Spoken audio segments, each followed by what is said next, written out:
The auctioned heart. The auctioneer's voice cracked like a whip across the town square. 18 years old, healthy, literate. What am I bid for Eliza Moore's debt contract?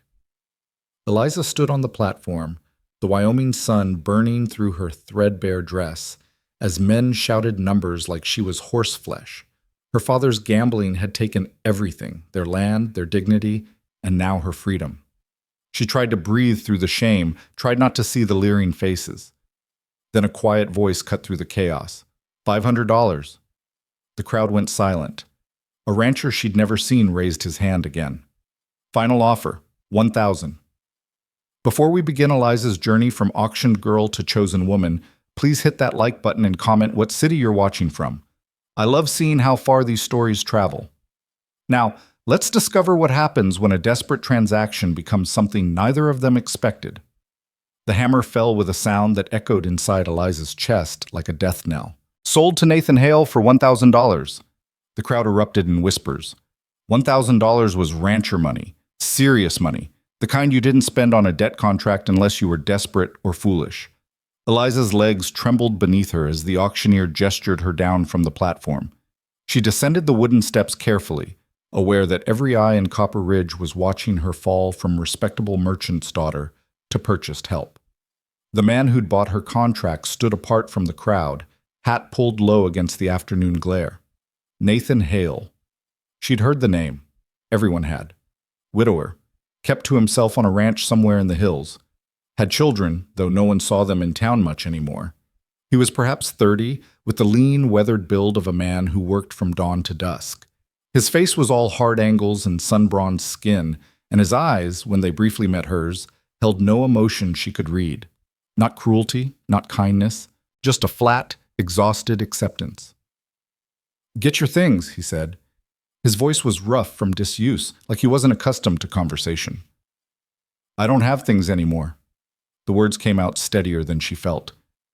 "The creditors took everything when they seized the store." Something flickered across his expression. Pity, maybe, or recognition. He nodded once. "Wagons this way." Eliza followed him through the dispersing crowd, feeling the weight of judgment in every glance. Sarah Mitchell, who'd once taken tea with Eliza's mother, turned away deliberately. Tom Brennan, the blacksmith's son who'd stammered through a proposal just 6 months ago, stared at his boots. She was no longer one of them. Whatever respectability her father's business had afforded her was gone, burned away in the same gambling halls where he'd destroyed himself. The wagon was utilitarian, built for hauling supplies rather than passengers. Nathan offered his hand to help her up, and Eliza took it, feeling the calluses that spoke of years of hard labor.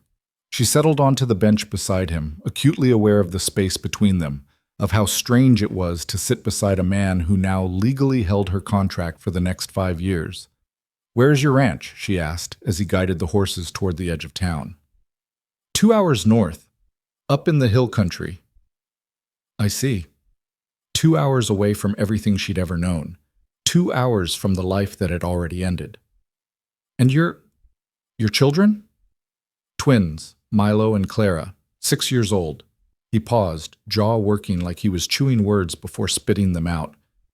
"Their mother died 3 years back. Childbed fever." "I'm sorry." He didn't respond, just flicked the reins to urge the horses faster.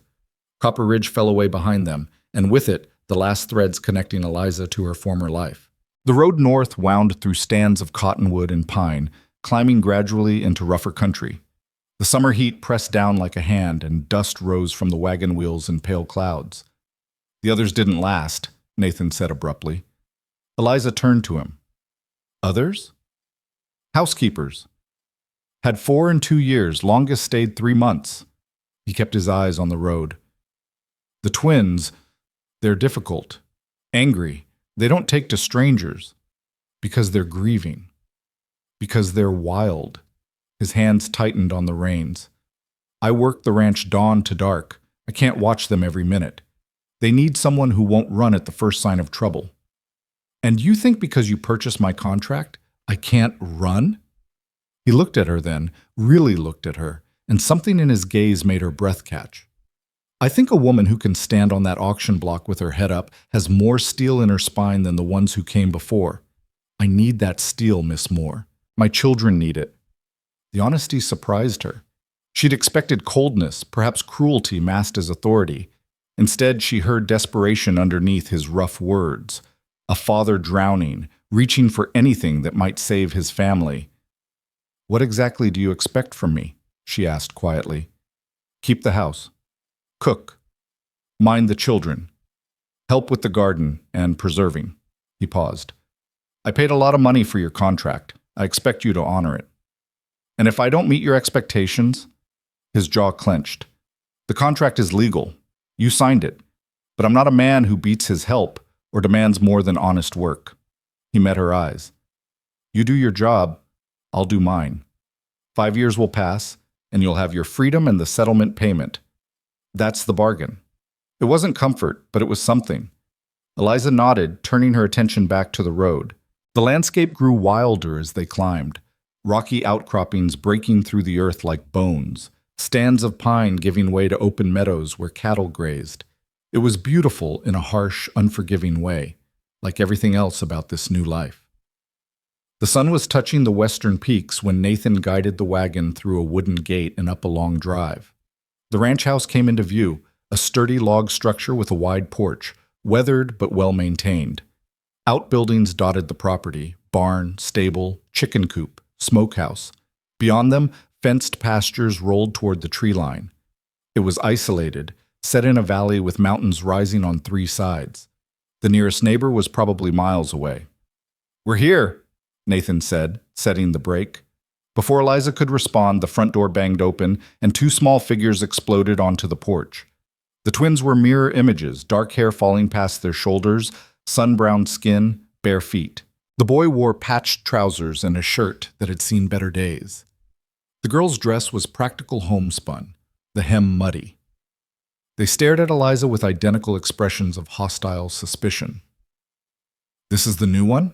the boy, Milo, demanded. "Mind your manners," Nathan said, climbing down from the wagon. "This is Miss Moore. She'll be staying." "The last one said that too," Clara said, crossing her arms. "She left after 2 weeks." "Miss Moore won't be leaving." Nathan's voice carried an edge of steel. "She's here to stay, and you'll treat her with respect." "Did you buy her like you bought Mama's replacement mirror?" Milo asked. The question was pointed, cruel in the way only children could be cruel when they were protecting wounded hearts. Nathan's face went hard. "Inside, both of you, now!" The twins didn't move immediately, holding their ground with the stubbornness of children who'd learned adults couldn't be trusted. Finally, Clara grabbed her brother's hand and pulled him back through the door, slamming it behind them. Nathan stood very still for a moment, staring at the closed door. Then he reached up to help Eliza down from the wagon. "I apologize for that." "They're testing me." Eliza brushed dust from her skirt, "trying to see if I'll break like the others."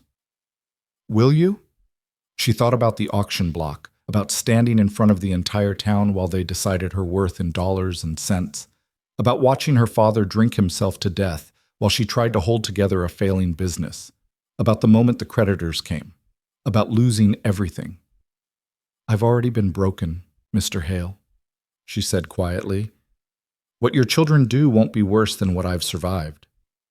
Something shifted in his expression, respect maybe, or recognition of a fellow survivor. He nodded once, then grabbed a crate from the wagon bed. "I'll show you the house." The interior was dim after the bright afternoon sun. The main room served as kitchen and living area, with a stone fireplace dominating one wall. The furniture was simple but sturdy: table and chairs, a few wooden benches, shelves lined with mismatched dishes. Everything was clean but joyless, maintained out of necessity rather than care. No curtains softened the windows. No flowers graced the table.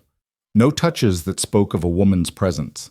The twins had vanished, but Eliza could feel them watching from somewhere, measuring her, waiting for her to fail. "Your room's through here," Nathan said, leading her down a short hallway. He pushed open a door to reveal a small bedroom, narrow bed, simple dresser, a single window looking out toward the mountains. "It's not much. It's more than I had yesterday." Eliza set her hands on the dresser, feeling the smooth wood. Her own space. Privacy. After weeks of sleeping in the church charity room, sharing space with 3 other destitute women, this felt like luxury. Children sleep across the hall. My room's at the other end.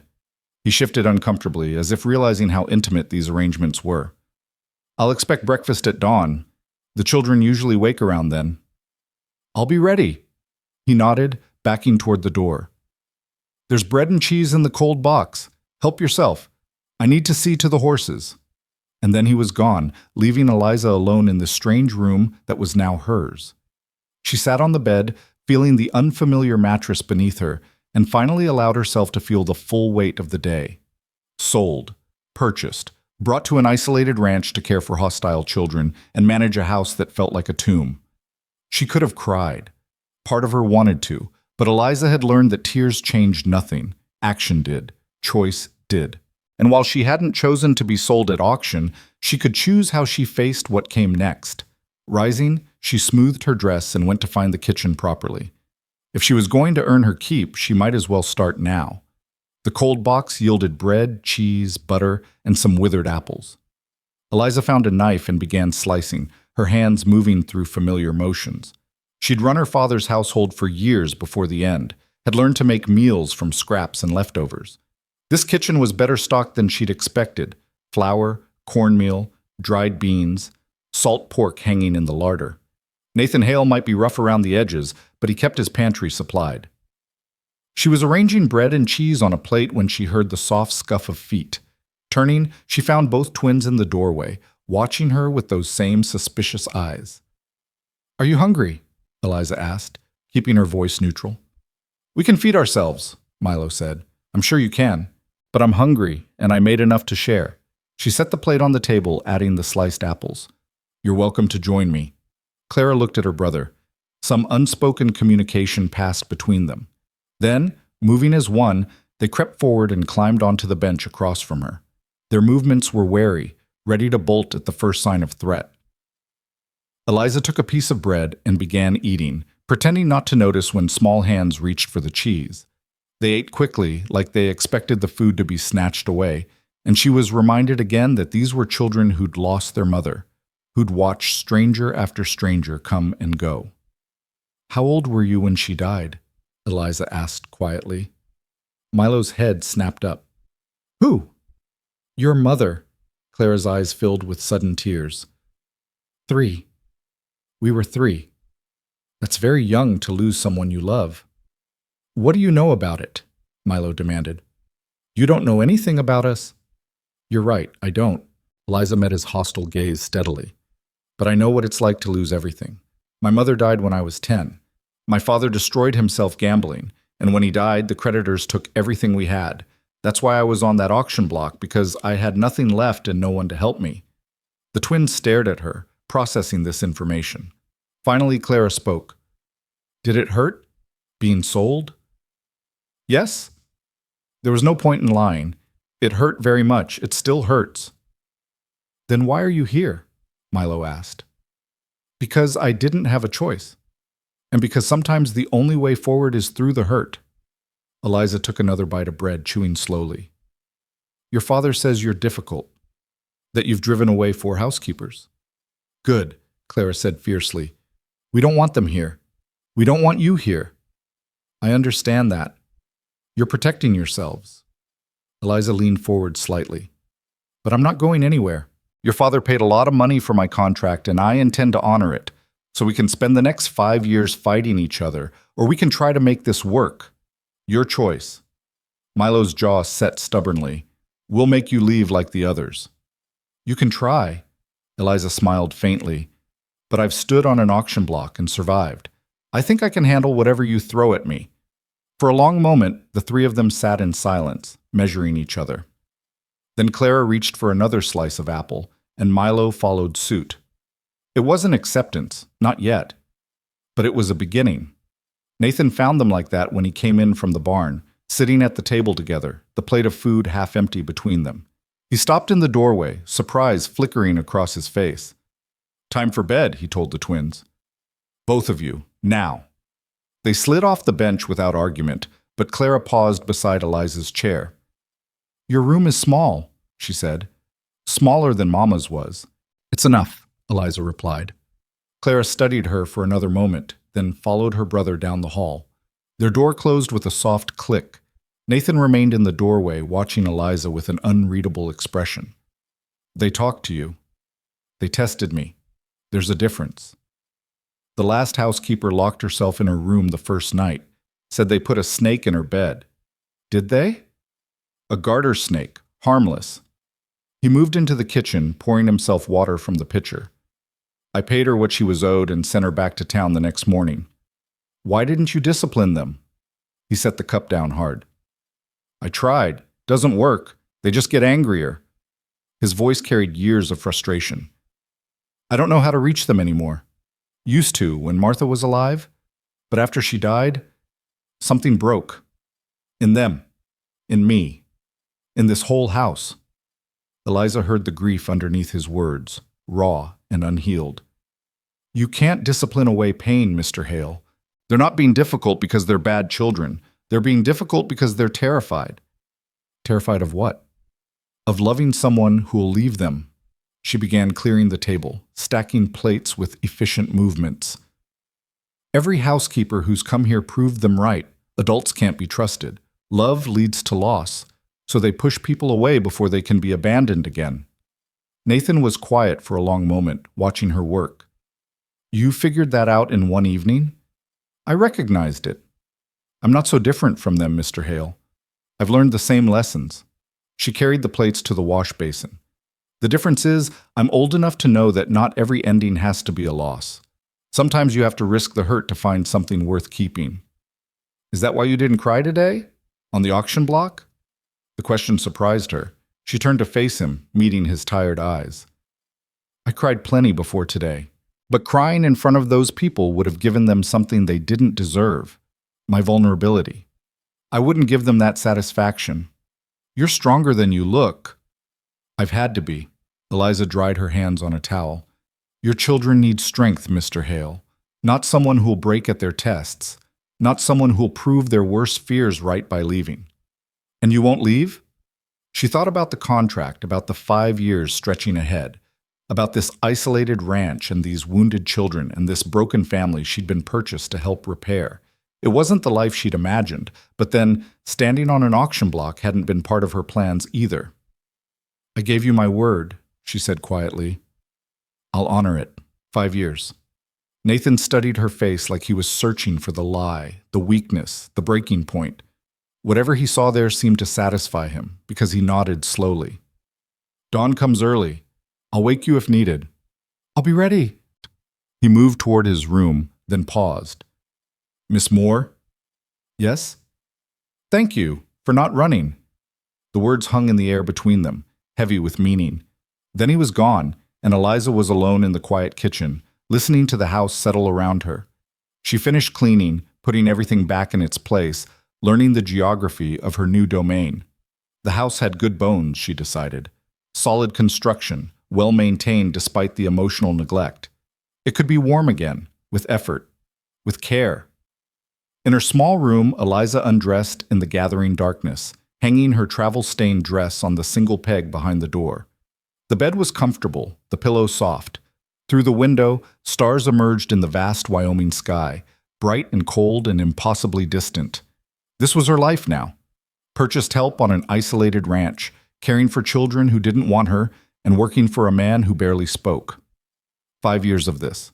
5 years until she earned her freedom and the settlement payment. She should have felt trapped, should have felt the weight of those years pressing down like stones. Instead, lying in the darkness, Eliza felt something unexpected stirring in her chest. Not hope. That was too fragile, too easily crushed. But possibility. The sense that maybe, just maybe, these broken pieces could be reassembled into something new. She'd survived the auction block. She'd survived the judgment and the shame and the loss of everything familiar. She could survive this too. And perhaps, in surviving, she might find a way to actually live. The thought carried her into sleep, and when dawn broke over the mountains, Eliza Moore rose to face her first full day as part of the Hale household, ready to prove that she was worth every dollar Nathan had paid for her contract. The kitchen was dark when she emerged, but Eliza moved through it with growing confidence, finding kindling for the stove, locating the coffee tin, measuring out oats for breakfast. By the time Nathan appeared in the doorway, she had biscuits rising and bacon sizzling, filling the house with smells it probably hadn't known in years. He stopped, surprise clear on his face. "You didn't have to." "You're paying for a housekeeper," Eliza interrupted, cracking eggs into a bowl. "This is what housekeepers do." The twins came next, drawn by the smell of cooking food. They hovered in the doorway like wild things, uncertain whether to approach. "Breakfast is ready," Eliza announced, setting plates on the table. "Sit down before it gets cold." For a moment, no one moved. Then Nathan took his seat, and after a heartbeat's hesitation, the twins climbed onto the bench. Eliza served them all before taking her own place, and for the first time since Martha Hale died, the family ate breakfast together. It wasn't peace. Not yet. The twins barely spoke, and Nathan ate with the focused efficiency of a man who had work waiting. But it was a start. And starts, Eliza had learned, were sometimes all you needed. After that first breakfast, the days began to take shape around routine. Eliza woke before dawn, started the stove, prepared meals that brought the family to the table 3 times a day. She swept floors that hadn't seen a proper cleaning in months, beat dust from curtains that had hung limp and forgotten, scrubbed dishes until they gleamed. The work was endless, but it was honest work, and there was strange comfort in that. The twins watched her constantly those first weeks, waiting for her to fail or flee. They left mud tracked deliberately across freshly mopped floors. They forgot to collect eggs, forcing Eliza to search the barn herself. They answered her questions with sullen silence or outright defiance. Clara hid her hairbrush so Eliza couldn't help with her tangled hair. Milo knocked over the water bucket she'd just filled from the well. Eliza cleaned the floors again without comment. She found the eggs and made breakfast. She fashioned a comb from wood and worked the tangles from Clara's hair with patient fingers. She refilled the bucket and set it carefully out of Milo's reach. She didn't yell, didn't threaten, didn't break. Nathan noticed, though he said little. He left at dawn to work the ranch, mending fences, tending cattle, all the labor that kept the property running. He returned at dusk, smelling of leather and sweat and honest work, ate whatever Eliza put in front of him with quiet appreciation, then disappeared into his room or his account books. He was a man who'd forgotten how to exist beyond survival, and Eliza recognized that kind of exhaustion bone deep. 3 weeks in, Clara came down with a summer cold. Nothing serious, just a cough and runny nose, but the girl was miserable. Eliza made her honey tea with lemon, tucked her into bed with extra blankets despite the heat, sat beside her and told stories from her own childhood until Clara's eyes grew heavy. "Your mama used to tell you stories?" Clara asked, her voice thick with congestion. "Every night. She knew hundreds of them." Eliza smoothed the blanket. Fairy tales and folk stories and made-up adventures about brave girls who saved kingdoms. Did the girls always get saved by princes? Not in my mother's stories. In her stories, the girls saved themselves. Eliza smiled at the memory. She said waiting for rescue was a waste of perfectly good courage. Clara considered this, her small face serious. "I don't remember Mama's stories anymore. I try, but they're gone." The grief in those words was devastating. Eliza took the girl's hand gently. "Then I'll tell you new ones. Different stories for you to remember." "Why would you do that?" Clara's eyes were suddenly fierce. "You're just the housekeeper. You'll leave like the others." "I made a promise to your father. I keep my promises. Grown-ups always say that. Then they leave anyway." Eliza met her gaze steadily. "Your mother didn't leave because she wanted to, Clara. She left because sometimes bad things happen and we can't stop them. But I'm here and I'm healthy and I have no intention of going anywhere. You're stuck with me." Clara stared at her for a long moment, searching for the lie. When she didn't find it, something in her small face crumpled. "I miss her. I miss her so much, and I can't even remember what she looked like anymore." "Come here." Eliza gathered the girl into her arms as Clara began to cry, deep, wrenching sobs that spoke of 3 years of buried grief. She held her and rocked her and let her cry until there were no more tears, until Clara fell asleep against her shoulder, exhausted and empty. Nathan found them like that an hour later. He stood in the doorway, staring at his daughter sleeping peacefully in Eliza's arms, and something raw and broken crossed his face. "She hasn't cried since the funeral," he said quietly. "Hasn't talked about Martha at all. The doctor said children sometimes bury their grief, that it comes out other ways. The anger, Eliza said. The tests, the pushing people away. Yes. He moved closer, reaching down to brush Clara's hair from her face with rough, gentle fingers. How did you get her to let it out? I didn't. She chose to? Eliza shifted carefully, trying not to wake the sleeping child. She needed to know it was safe, that I wouldn't judge her for missing her mother or leave because her grief was inconvenient. Nathan's jaw worked. The others, they didn't have patience for the children's moods, said they were spoiled, needed firmer discipline. They weren't wrong about discipline, but you can't discipline away grief, Mr. Hale. You have to let it exist, let it be felt before it can heal. He looked at her then, really looked at her, and Eliza saw recognition in his eyes. You know about grief. I know about pretending you're fine when everything inside you is screaming. She managed a faint smile. I know about being so tired of hurting that you'd rather feel nothing at all. Is that what I do? Feel nothing? The question was so honest, so vulnerable, that Eliza's heart squeezed. I think you feel everything, Mr. Hale. You just don't let yourself show it because you're afraid if you start, you won't be able to stop. He was quiet for a long moment, staring at his daughter. Then he reached down and lifted Clara carefully from Eliza's arms. I'll put her to bed. Thank you for this. Eliza watched him carry his daughter down the hall, and something shifted inside her chest. Nathan Hale wasn't the cold, distant man she'd first thought. He was just someone who'd been broken and never learned how to heal. She understood that completely. The next morning, Clara came to breakfast with red-rimmed eyes but a calmer demeanor. She sat beside Eliza instead of across from her, and when Eliza served her oatmeal, she whispered, "Thank you for the stories." Milo noticed immediately. "Why are you being nice to her?" he demanded. "Because she was nice to me." Clara lifted her chin. "And because she's not leaving." "You don't know that." "Yes, I do." Clara reached for the honey pot. "She promised." Milo looked at Eliza with suspicion still bright in his eyes, but there was uncertainty there too. Like maybe, just maybe, he wanted to believe his sister was right. That afternoon, while Nathan was checking fence lines and Clara napped, Milo appeared in the kitchen where Eliza was kneading bread dough. "Can you teach me to do that?" he asked abruptly. Eliza glanced up, surprised. "To make bread?" "Papa says men don't cook, but you said your mama told stories about girls who saved themselves. What about boys who can take care of themselves?" Smart child. Eliza gestured to the counter. "Wash your hands. I'll show you." For the next hour, they worked side by side. Eliza taught him how to knead until the dough was smooth and elastic, how to test if it had risen enough, how to shape it into loaves. Milo was serious and focused, asking questions, remembering her answers. His hands were small but capable, and he took obvious pride in the work. "Why did your papa gamble everything away, Tsuk?" he asked as they set the loaves to rise.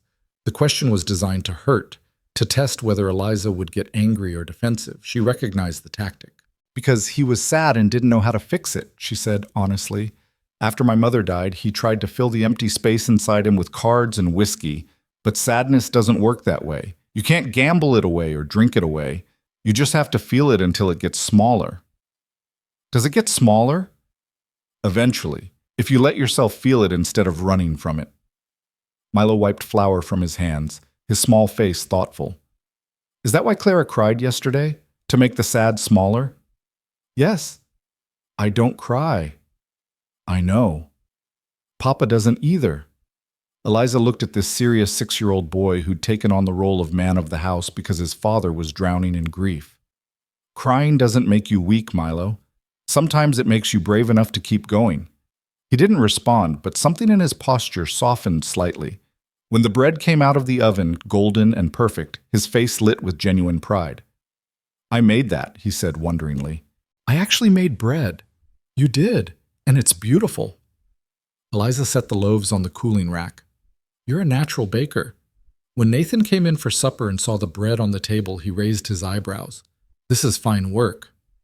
"Milo made it," Eliza said. "I just supervised." Nathan looked at his son with surprise. "You did?" Milo nodded, suddenly shy. Miss Moore taught me. She said boys should know how to take care of themselves, too. Something passed between father and son. Recognition, maybe, or the first threat of reconnection. Nathan reached over and ruffled Milo's hair, the gesture awkward but genuine. Good work, son. Your mama would be proud. Milo's eyes went bright with unshed tears, but he smiled. Actually smiled. It transformed his face, made him look like the carefree child he should have been. That night, both twins came to say goodnight to Eliza before bed. Clara hugged her quickly, fiercely. Milo just stood in the doorway for a moment, then said, "Can we make cinnamon rolls tomorrow? If you help me with morning chores first." Deal. After they'd gone, Nathan lingered in the kitchen, watching Eliza bank the fire for the night. "You're changing things," he said quietly. "I can see it happening. They're good children. They just needed someone to see past the armor." "It's more than that." He leaned against the doorframe, his expression thoughtful. "You treat them like people, not problems, like their feelings matter. Their feelings do matter. The other housekeepers." He trailed off, shaking his head. "They saw the children as obstacles to manage. You see them as children who need understanding." Eliza set the poker aside and turned to face him. "I was a child who needed understanding once. My mother gave me that. After she died, no one else did. I won't do that to Clara and Milo. Even though you didn't choose to be here? Even though I bought your contract like you were livestock?" The bitterness in his voice surprised her. "Do you regret it? Buying my contract?" "I regret that the world is cruel enough that women have to sell themselves to survive. I regret that I participated in that cruelty." He met her eyes. "But no, I don't regret bringing you here. You're the first person who's made this house feel like a home in 3 years." The admission hung between them, heavy with meaning. Eliza's breath caught. "Mr. Hale." "Nathan. When it's just us, call me Nathan." "Nathan." His name felt strange on her tongue, too intimate for an employer and employee. "I'm doing the job you hired me for, nothing more." "It feels like more." "Because the job is more. You didn't just need a housekeeper. You needed someone who could reach your children, who could help heal what was broken." She straightened, meeting his gaze steadily. "But that doesn't change what I'm here. I'm contracted help, Nathan. 5 years. Let's not pretend it's anything else." He flinched slightly at the reminder, but nodded. "You're right. I apologize." "There's nothing to apologize for. We both know the terms." But as he walked away, Eliza pressed her hand to her chest, feeling her heartbeat too fast. She wasn't lying. She was contracted help, purchased at auction, here because she had no other choice. But somewhere in the last few weeks, this had stopped feeling like captivity and started feeling like something else, something dangerous. She couldn't afford to care about Nathan Hale beyond professional respect. Couldn't afford to love these children beyond duty. Because in 5 years she would leave with her settlement payment and rebuild her life somewhere far from this isolated ranch. That was the plan, the only sensible plan. So why did the thought of leaving already hurt? The summer deepened, and with it the rhythms of the ranch. Eliza learned the land's geography, where the good fishing holes were, which pastures held the best grazing, where wild strawberries grew in secret patches. The twins led her on expeditions, testing whether she could keep up with their endless energy. She could, barely, and they seemed pleased by this. Clara taught her the names of all the chickens. Milo showed her the den where fox kits played at dusk. Together, they picked wildflowers and brought them back to fill jars on the kitchen table. Small touches of beauty that made the house feel lived in again. Nathan watched these transformations with something like wonder. He started coming home earlier, staying for supper instead of bolting his food and disappearing.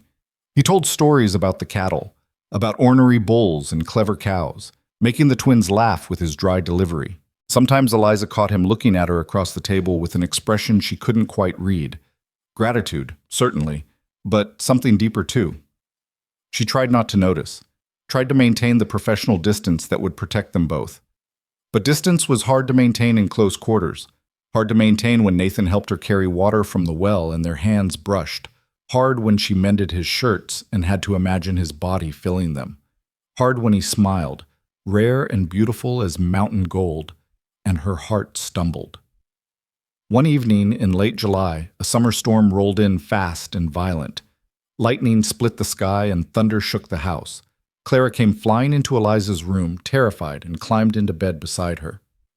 "It's all right," Eliza soothed, holding the trembling child. "It's just a storm.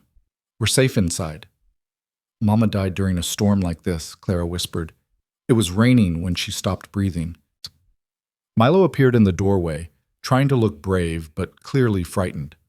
Eliza lifted the blanket. "Come here, both of you." They climbed in on either side of her, and Eliza held them as the storm raged outside. She sang softly, old lullabies her mother had sung, songs about sunshine and safety and tomorrow. The twins gradually relaxed, their breathing evening out.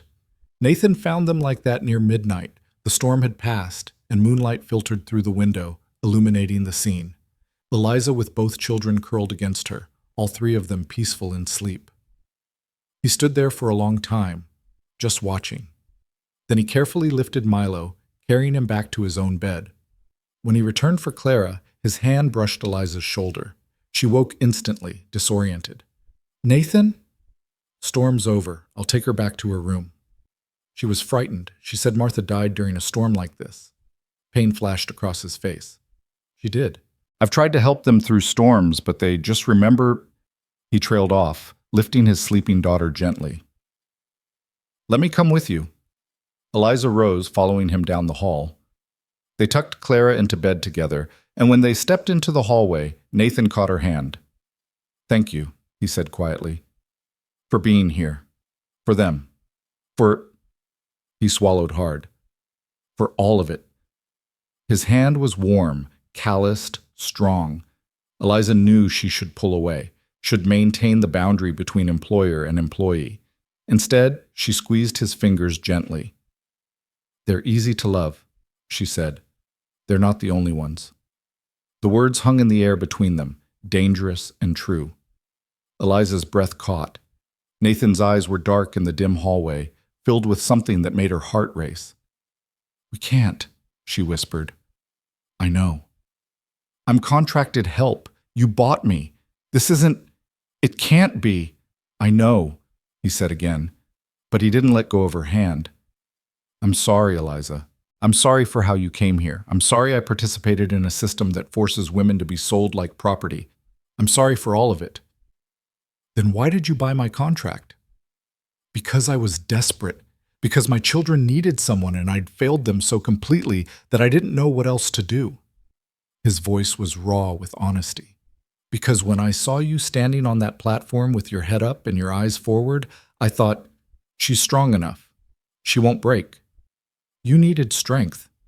I needed you." His thumb brushed across her knuckles. "And that's not fair to you. Nothing about this is fair. But I can't regret it because you've brought my family back from the dead." Eliza felt tears prick her eyes. "In 5 years I'll leave. That's the contract." "I know. We can't do this, can't feel this. It will only make everything harder." "I know that too." But still he held her hand, and still she didn't pull away. They stood there in the darkness, both of them knowing this was impossible, knowing nothing could come of these feelings, knowing they should walk away, and neither of them moving. Finally, Eliza forced herself to step back, to break the connection. "Good night, Nathan."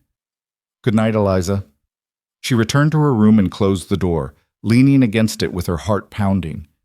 This was dangerous. This was foolish. She couldn't afford to love Nathan Hale, couldn't afford to imagine a future beyond her contract terms. But her heart, it seemed, had already made other plans. The morning after the storm dawned bright and merciless, as if the night's turbulence had never existed. Eliza woke to sunlight streaming through her window and the sound of birds chattering in the eaves.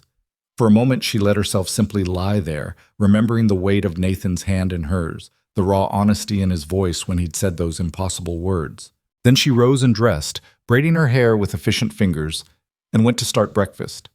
Whatever had passed between them in the darkness would have to remain there. In daylight, they had their roles to play. Employer and employee, nothing more. But when Nathan appeared in the kitchen doorway, their eyes met and held for a fraction too long. The air between them felt charged, heavy with everything unsaid. Then Clara bounded in demanding pancakes, and the moment shattered into ordinary morning chaos.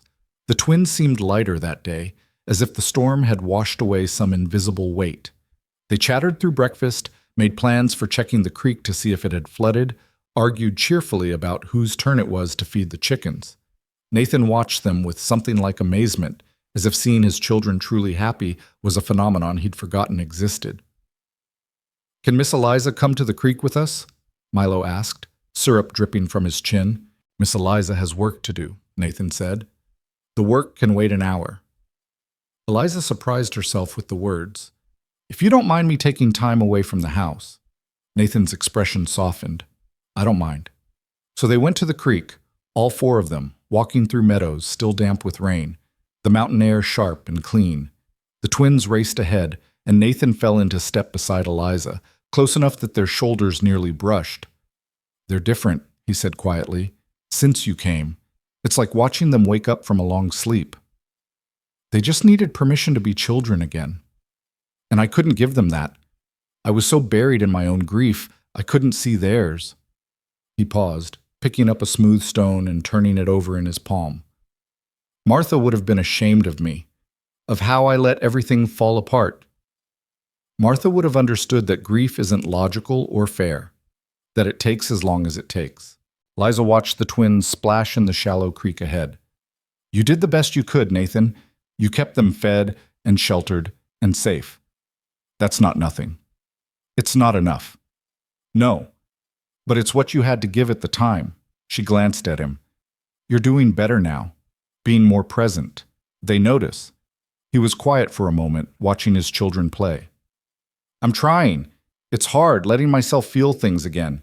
Easier to just work until I'm too tired to think." "I understand that completely." "I know you do. That's why—" He trailed off, but the unfinished sentence hung between them anyway.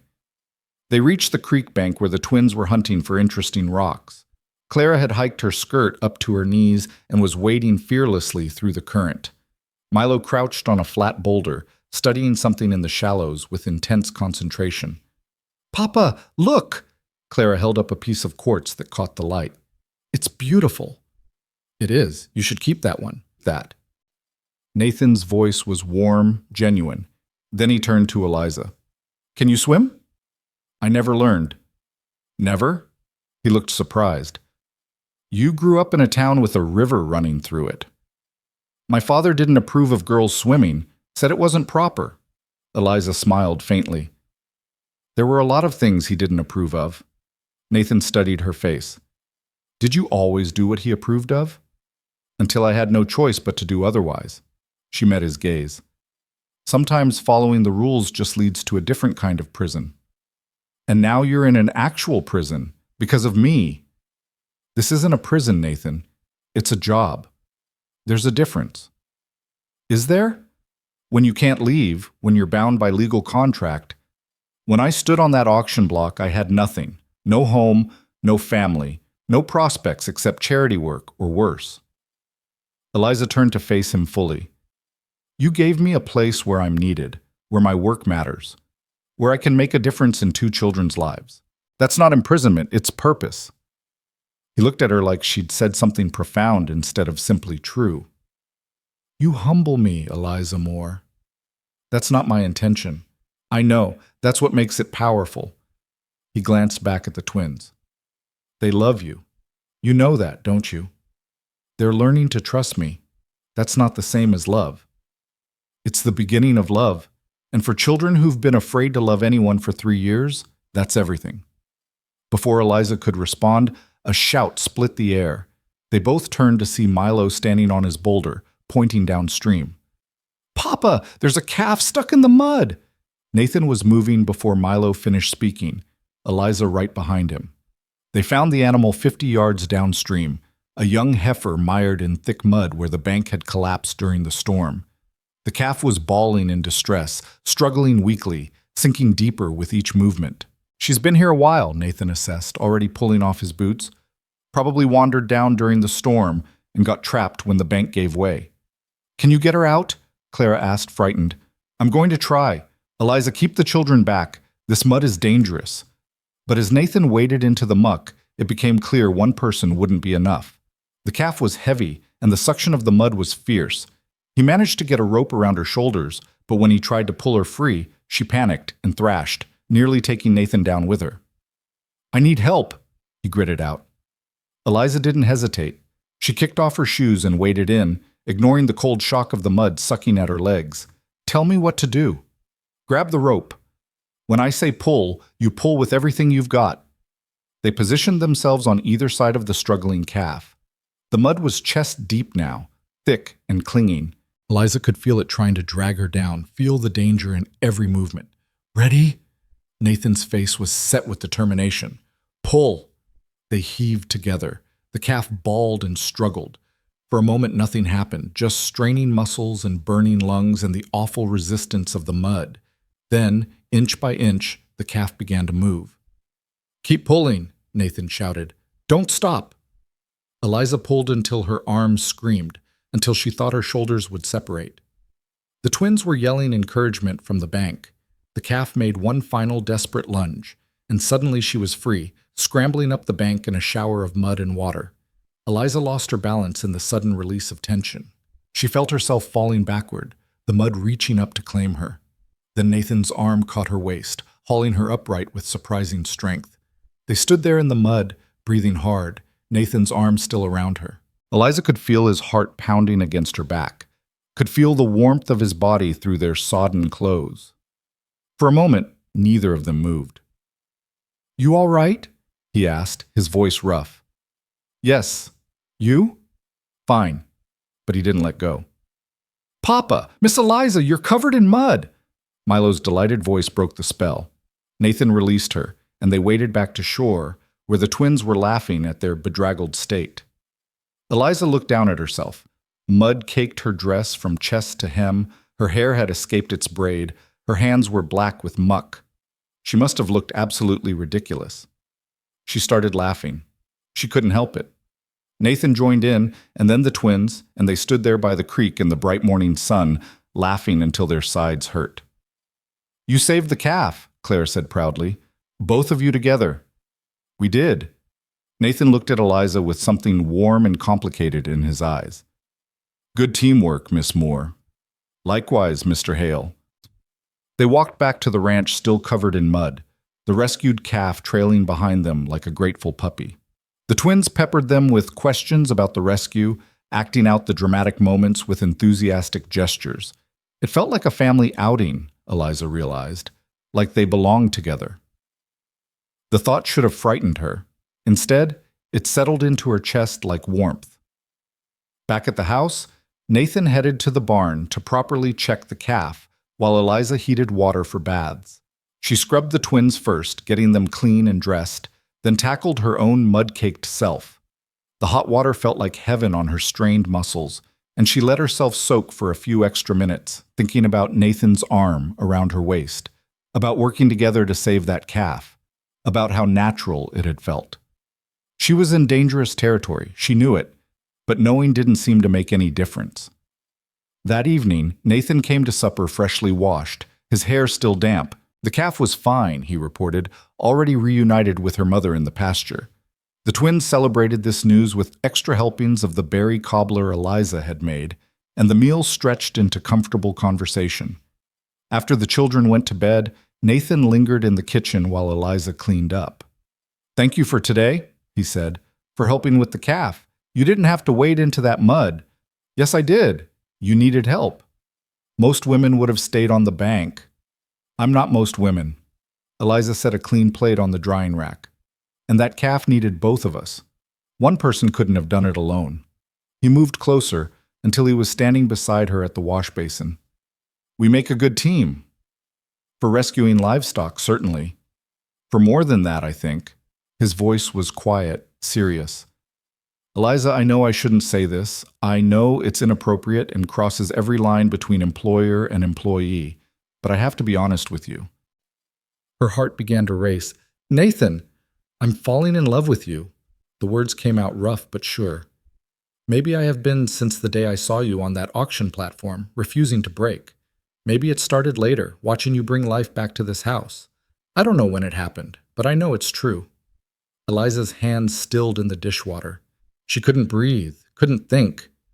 You can't love me. I'm contracted help. You bought me. I know. That's what makes this so impossible. He reached over and gently took one of her wet hands in both of his. I hate that I bought your contract.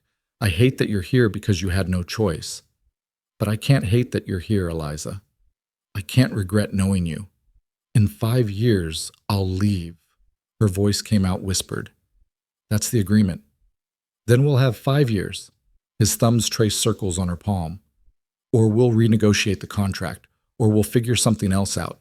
But I can't pretend I don't feel this. I can't keep lying to both of us. Eliza looked up at him, at this strong, broken man who'd somehow found his way back to living. I feel it too, she admitted. I've tried not to. I've tried to remember my place, to keep proper distance, but I feel it anyway. So what do we do? I don't know. She turned her hand in his, lacing their fingers together. This is complicated, Nathan. The power difference alone. I would never use the contract against you. Never use my position to force anything.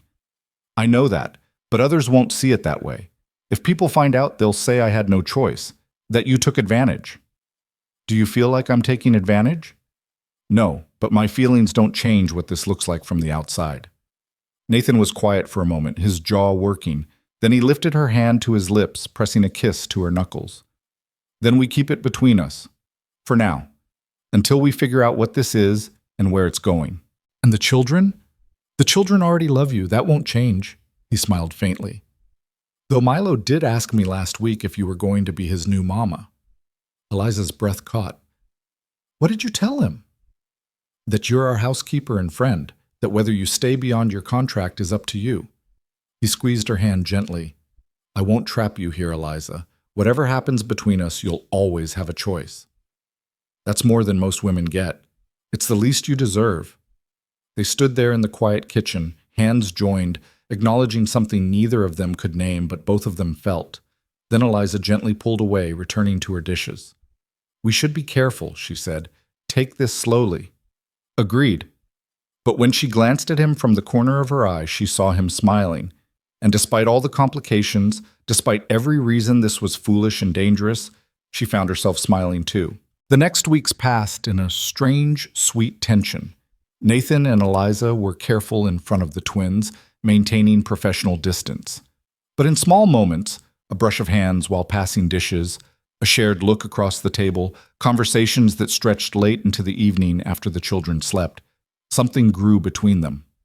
Something warm and real and terrifying. The twins continued to blossom.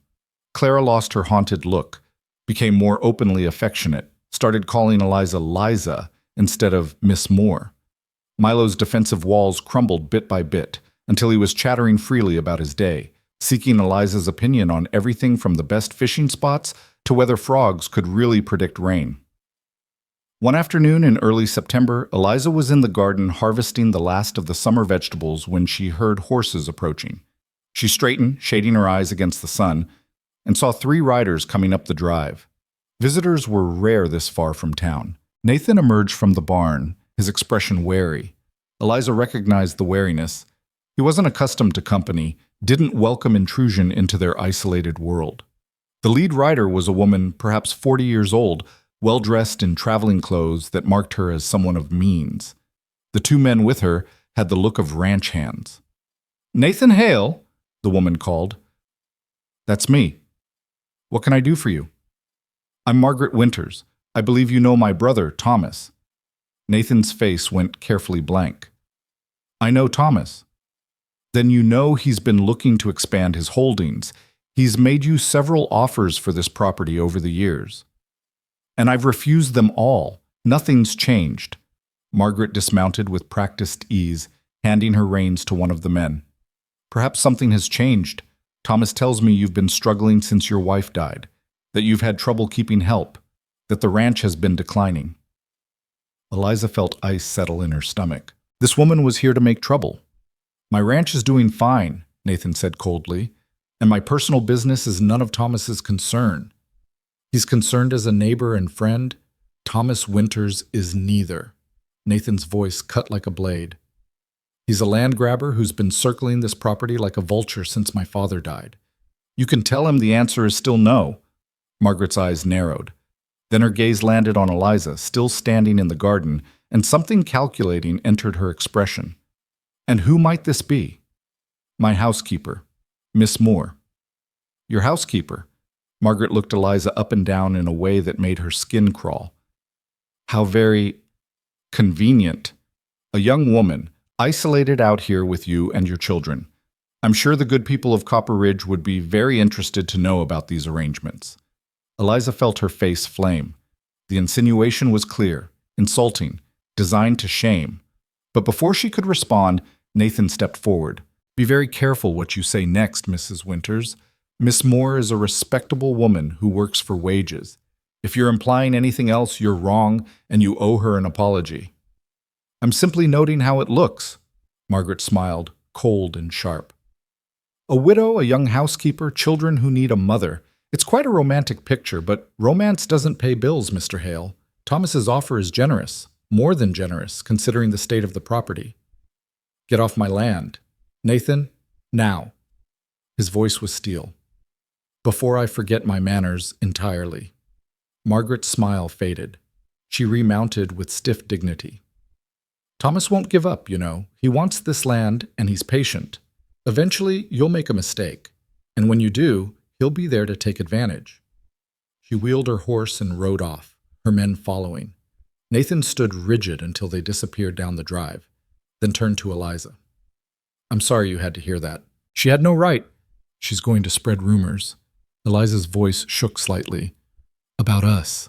About impropriety. Let her. Anyone who knows me knows I wouldn't dishonor you that way.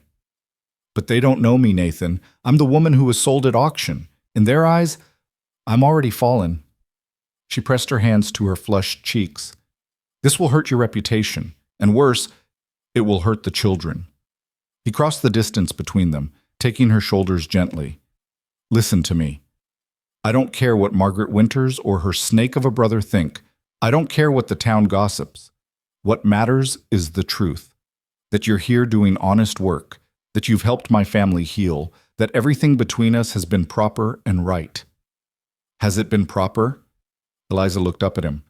We're falling in love, Nathan. That's not proper for an employer and employee. No, but it's human. It's real. His hands tightened on her shoulders. And I refuse to be ashamed of it. Before Eliza could respond, twin shouts erupted from the house. They both turned to see Clara stumbling out the door, her face flushed and strange. Papa, she cried, I don't feel good. I don't. She swayed, and Nathan caught her before she fell. His hand went to her forehead, and he swore. She's burning up. Eliza, check Milo. Eliza ran inside and found Milo curled on the floor by the fireplace, shivering despite the warm day. When she touched his forehead, heat radiated from his skin like a stove. Nathan, she called. Milo too. What followed was a blur of controlled panic. They got both children into bed, stripped them down to try to cool the fevers. Eliza made willow bark tea while Nathan rode for the doctor, pushing his horse hard. The twins tossed and moaned, their temperatures climbing to terrifying heights. Eliza bathed their faces with cool cloths, made them sip water even when they protested, held them when they cried for their mother. The afternoon stretched into evening, and still the fevers climbed. She'd never felt so helpless, so terrified. Nathan returned with the doctor just after sunset. Dr. Morrison was an older man, calm and thorough. He examined both children carefully while Eliza hovered, wringing her hands. Fever, he pronounced. Probably caught something from one of the other children in town last time you went for supplies. It's going around. He looked at Nathan seriously. It's dangerous, but most children pull through if you can keep the fever from getting too high. Cool baths, plenty of fluids, willow bark tea for the pain. And watch them. Every minute. If they start having convulsions or the fever spikes higher, send for me immediately. How long? Nathan's voice was rough. Could break in a day. Could take 3 or 4. Morrison packed his bag. I'll check back tomorrow, but mostly it's just waiting and watching. After he left, Nathan and Eliza stood in the hallway between the children's rooms, looking at each other with matching fear. "We'll take shifts," Eliza said. "You watch one, I'll watch the other. Every 2 hours we switch so we can rest." "I can't sleep, not while they're like this." "You have to. We both do, or we'll be useless." She took his hand, squeezing hard. "We can do this, Nathan. Together, like the calf." He pulled her into his arms suddenly, holding her tight. "I can't lose them. I can't survive losing them too." "You won't." Eliza wrapped her arms around him, offering what comfort she could. "We won't let that happen." They set up their vigil, trading off through the night. Eliza sat beside Clara, bathing her fevered skin, changing sweat-soaked sheets, whispering reassurances when the girl cried out in delirium. Across the hall, she could hear Nathan doing the same for Milo. The house felt suspended in time, holding its breath, waiting. The first night was endless. The second day brought no relief. The fevers held, relentless and cruel. Eliza moved through exhaustion into a strange, crystalline alertness born of desperation. She barely ate, couldn't sleep even when Nathan took over Clara's care. Every time she closed her eyes, she saw that little girl's flushed face, heard her labored breathing. On the third night, Clara's fever spiked. She began seizing, her small body rigid with convulsions. Eliza screamed for Nathan, and together they held her, helpless and terrified, until the seizure passed. "Should I ride for the doctor?" Nathan asked, his face gray. "There's nothing more he can do. We just have to wait." But Eliza's voice shook. She was losing faith, losing hope. Nathan pulled her close, both of them kneeling beside Clara's bed. "I can't do this without you," he whispered into her hair. "If you weren't here, but I am here. We're here together." They stayed like that, holding each other and holding Clara through the darkest part of the night. Across the hall, Milo's fever finally broke near dawn. His skin cooled, his breathing eased, and he fell into natural sleep for the first time in 3 days. But Clara's fever held. Eliza sat beside her as the sun rose, exhausted beyond measure, watching this child she'd come to love fight for her life. Nathan stood at the window, his shoulders rigid with tension, and Eliza knew he was reliving another sunrise, another vigil, another woman he'd loved slipping away. "Talk to her," Eliza said suddenly. Nathan turned. "What?" "She needs to hear your voice, needs to know you're here and she's safe." Eliza took Clara's small hand. "Tell her about her mother. Tell her she's loved. Give her something to fight for." Nathan crossed to the bed and knelt beside his daughter. When he spoke, his voice was rough with unshed tears. "Clara, sweetheart, it's Papa. I need you to listen to me." He smoothed her damp hair back. "You're so strong, just like your mama was. She fought hard when you and Milo were born. Fought to bring you both into this world safe, and she'd want you to fight now."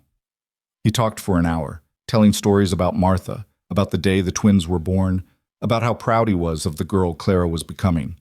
Eliza listened, learning about the woman who'd come before her, feeling no jealousy, only sadness for all that had been lost. And slowly, impossibly, Clara's fever began to break. By mid-morning, both children were sleeping peacefully, their foreheads cool, their breathing easy. The crisis had passed. Eliza stood in the hallway, swaying with exhaustion and relief. Nathan caught her before her knees gave out, lifting her easily in his arms. "I've got you," he murmured, carrying her to her room. "You can rest now. They're safe." He laid her on the bed and started to pull away, but Eliza caught his hand. "Stay, please, just for a minute. Nathan lay down beside her, fully clothed, on top of the covers. Eliza curled against him, her head on his chest, listening to his heartbeat. His arms came around her, holding her close. "We did it," she whispered. "We saved them. You saved them. You saved all of us." His voice was thick with emotion. "I don't know what I would have done if you hadn't been here. If I'd had to face this alone." "But you didn't have to. That's the point." Eliza closed her eyes, feeling sleep pulling at her. "We're a team. She didn't finish the sentence. Exhaustion claimed her, and she fell asleep in Nathan's arms, safe and whole and exactly where she belonged. When Eliza woke, the afternoon sun was slanting through her window and Nathan was gone. She lay there for a moment, remembering the weight of his arms around her, the steady beat of his heart beneath her ear. Then reality crashed back. The children, the fever, 3 days of terror, and she bolted upright. Her legs were unsteady as she hurried down the hall. Clara's room was empty, the bed neatly made. Panic seized her until she heard voices from the kitchen, children's voices, bright and alive. She found them all at the table. The twins were eating soup, still pale but alert, their eyes clear. Nathan sat between them, watching them eat with an expression of such profound relief that Eliza's throat tightened. "Miss Eliza!" Clara's face lit up. "You're awake! Papa said you were sleeping because you stayed up taking care of us." "I did." Eliza crossed to them, checking Clara's forehead, then Milo's. Both were cool, normal. "How do you feel?" "Tired," Milo said, "and hungry. Papa made soup, but it's not as good as yours." "I heard that," Nathan said mildly, but his eyes, when they met Eliza's, were warm with gratitude and something deeper. "It's true," Clara added loyally. "Your soup is better, Miss Eliza. Papa's is too salty." "My soup kept you alive, young lady. Show some respect." But Nathan was smiling, actually smiling, and the twins giggled. Eliza sank into a chair, overwhelmed by the normalcy of it. After 3 days of fear and vigil, this simple scene, children eating soup, gentle teasing, afternoon sunlight, felt like a miracle. "Dr. Morrison came by while you were sleeping," Nathan said. He checked them both, said they're through the worst of it. They need rest and good food, but they'll be fine. "Thank heaven."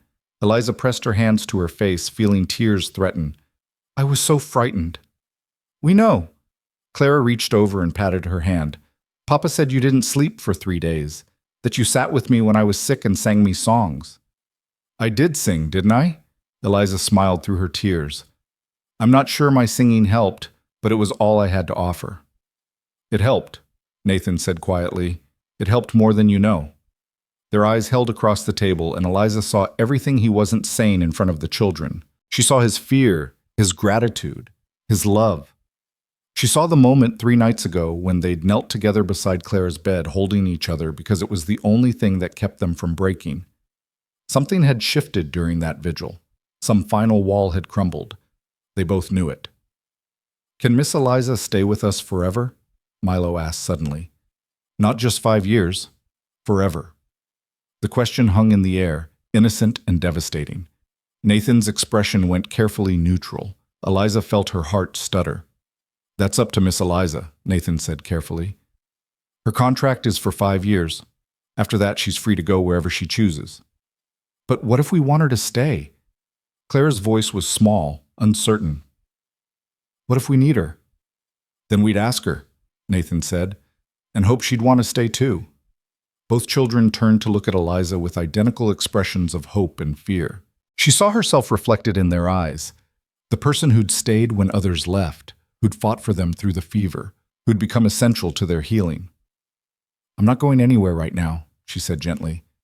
"Right now, I'm exactly where I need to be." It wasn't a promise of forever, but it was enough. The twins relaxed, returning to their soup. Nathan's hand found hers under the table, squeezed briefly, then let go before the children noticed. The next days passed in careful recovery. The twins grew stronger, though they tired easily. Eliza kept them quiet, reading stories and playing gentle games. Nathan hovered, checking on them constantly, as if afraid they might vanish if he looked away. A week after the fever broke, Margaret Winter's prediction came true. The rumors reached them through Dr. Morrison, who mentioned casually that there was talk in town about Nathan's young housekeeper, about impropriety, about a widower and a woman living in isolated circumstances. Nathan's face had gone hard as stone. "Let them talk." "They're saying she was sold at auction because she was ruined," Morrison continued, clearly uncomfortable. "That no respectable woman would accept such a position. That you took advantage. Anyone who knows Eliza knows that's a lie. Perhaps, but you know how people are. They love to think the worst." Morrison had glanced toward where Eliza was reading to the twins in the other room.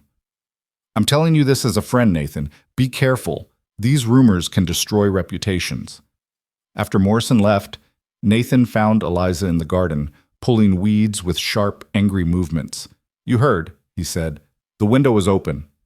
She didn't look up. Margaret Winters works fast. I don't care what they say. You should. Eliza sat back on her heels, wiping dirt from her hands. You have children to think about. If people believe these rumors, it will affect Clara and Milo. Other children won't play with them. Parents won't invite them places. Then we don't go to town. That's not a solution. That's hiding. She stood, facing him. Nathan, maybe I should leave. Find another position somewhere else. It would stop the talk. His face went white. No. It might be best. No. He crossed to her, taking her shoulders. I will not let gossip drive you away. I will not lose you because small-minded people can't see the truth. What is the truth? Eliza asked softly. That there's nothing improper between us? We both know that's not entirely accurate anymore. Nathan's jaw clenched. Nothing has happened that either of us should be ashamed of. But something is happening. We both feel it. And as long as I'm your contracted employee, anything between us will look like coercion, like you taking advantage of your position. So what are you saying, that we can never— He stopped, frustrated. That these 5 years have to be all we get? I'm saying the contract complicates everything. It makes what we feel questionable. It gives people ammunition for their rumors. They stood in the garden, the autumn sun warm on their shoulders, facing an impossible situation. Nathan loved her. She loved him. But the circumstances of how she'd come to be here poisoned everything. There might be a way, Nathan said slowly. I could release you from the contract early, pay you the full settlement now. You'd be free to leave or stay as you chose. Hope and fear warred in Eliza's chest. If I stayed after that, people would say I was your mistress. That would be worse for the children. Not if we were married. The words fell between them like stones in still water, sending ripples in every direction. Eliza stared at him, unable to speak. Nathan continued, the words coming faster now, like he'd been holding them back and they were finally breaking free. I know it's fast. I know it's complicated. But I love you, Eliza. I love your strength and your kindness and the way you brought my family back to life. The twins love you. And if we were married, no one could say anything. You'd be my wife, not my employee. The rumors would stop. Nathan, you can't marry me just to silence gossip. I'm not. I'm asking you to marry me because I want to spend my life with you. Because the thought of you leaving in 5 years makes me feel like I'm drowning. Because you're already part of this family, and I want to make it official. He took her hands, his expression earnest and vulnerable. I'm asking because I love you, and I hope, you might love me too. I do love you. The admission came out whispered. But marriage is a huge step, and the children asked me last night when you were going to be their new mama. They want this, Eliza. We all do. Eliza's eyes filled with tears. I was sold at auction like livestock. I came here because I had no choice. How do we know my feelings are real and not just gratitude or survival instinct? Do you feel grateful when I walk into a room and your heart speeds up? Is it survival instinct that makes you smile when you hear my voice? Nathan stepped closer, still holding her hands. I know how you came here was wrong. I know the power imbalance is real, but what we feel now, what we've built together, that's real too. And you have a choice now. You can say no. You can ask for your release and leave tomorrow. I'd honor that. But what would I be leaving? Eliza looked up at him, seeing her future reflected in his eyes. A man I love. Children I've come to cherish. A home where I'm needed and valued. Why would I choose to walk away from that? Then don't. Stay. Marry me. Be part of this family officially, legally, in a way that no one can question. His voice roughened. Let me love you the way you deserve to be loved. Not as my employee, but as my partner, my equal, my wife. The word hung between them, full of promise and possibility. Wife. Not housekeeper, not contracted help. Wife. The town will still talk, Eliza said. They'll say it's suspicious that you married me too quickly. Let them. Eventually they'll see the truth, that we're a family, that this is real, that our love isn't something to be ashamed of. Nathan brought her hands to his lips, kissing her knuckles gently. I'm not asking for an answer right now. Think about it. Pray on it if you're inclined. But know that I'm serious. I want to marry you, Eliza Moore. I want to build a life with you. Before Eliza could respond, Clara's voice called from the house. Miss Eliza, Milo put a frog in my shoe again. Did not, Milo's indignant shout followed. Did too, come see. Nathan smiled ruefully. Duty calls. Go, I'll be there in a moment. Eliza needed time to think, to breathe, to process what had just happened. He started to walk away, then turned back. Eliza, whatever you decide, I meant what I said. You have a choice, real choice, and I'll respect whatever you choose. Then he was gone, leaving Eliza standing in the garden with her heart pounding and her mind racing. Marriage. To Nathan Hale. Becoming stepmother to Clara and Milo officially, legally, having a home, a family, a place to belong. It was everything she'd lost when her father destroyed their lives, everything she'd thought she'd never have again. But was it real? Or was she so desperate for security that she was confusing gratitude with love? She thought about the way her heart lifted when Nathan smiled, the warmth that flooded her when he walked into a room, the sense of rightness she felt working beside him, whether rescuing calves from mud or fighting fevers through the night, the way his touch made her feel cherished and safe and alive. That wasn't gratitude. That was love. And the children, she genuinely adored them. Not because she had to, but because they'd won her heart with their courage and vulnerability and fierce love. They'd tested her and pushed her, and somewhere in that process they'd become hers in every way that mattered. She could leave in 5 years with her settlement payment and her freedom. Start over somewhere new, build an independent life. Or she could stay, could choose this imperfect, complicated, beautiful family, could accept Nathan's proposal and make this ranch her permanent home. The choice was hers, truly hers. And suddenly, she knew what her answer would be. That evening, after the twins were in bed, Eliza found Nathan on the porch. He was leaning against the railing, staring out at the mountains silhouetted against the darkening sky. Can't sleep? She asked, joining him. Thinking. He glanced at her. You don't have to answer yet. Take all the time you need. I don't need more time. Eliza took a deep breath. I need to know something first. If I say yes, I need to know this is a real marriage, not a business arrangement to stop gossip, not a convenient solution to the housekeeper problem.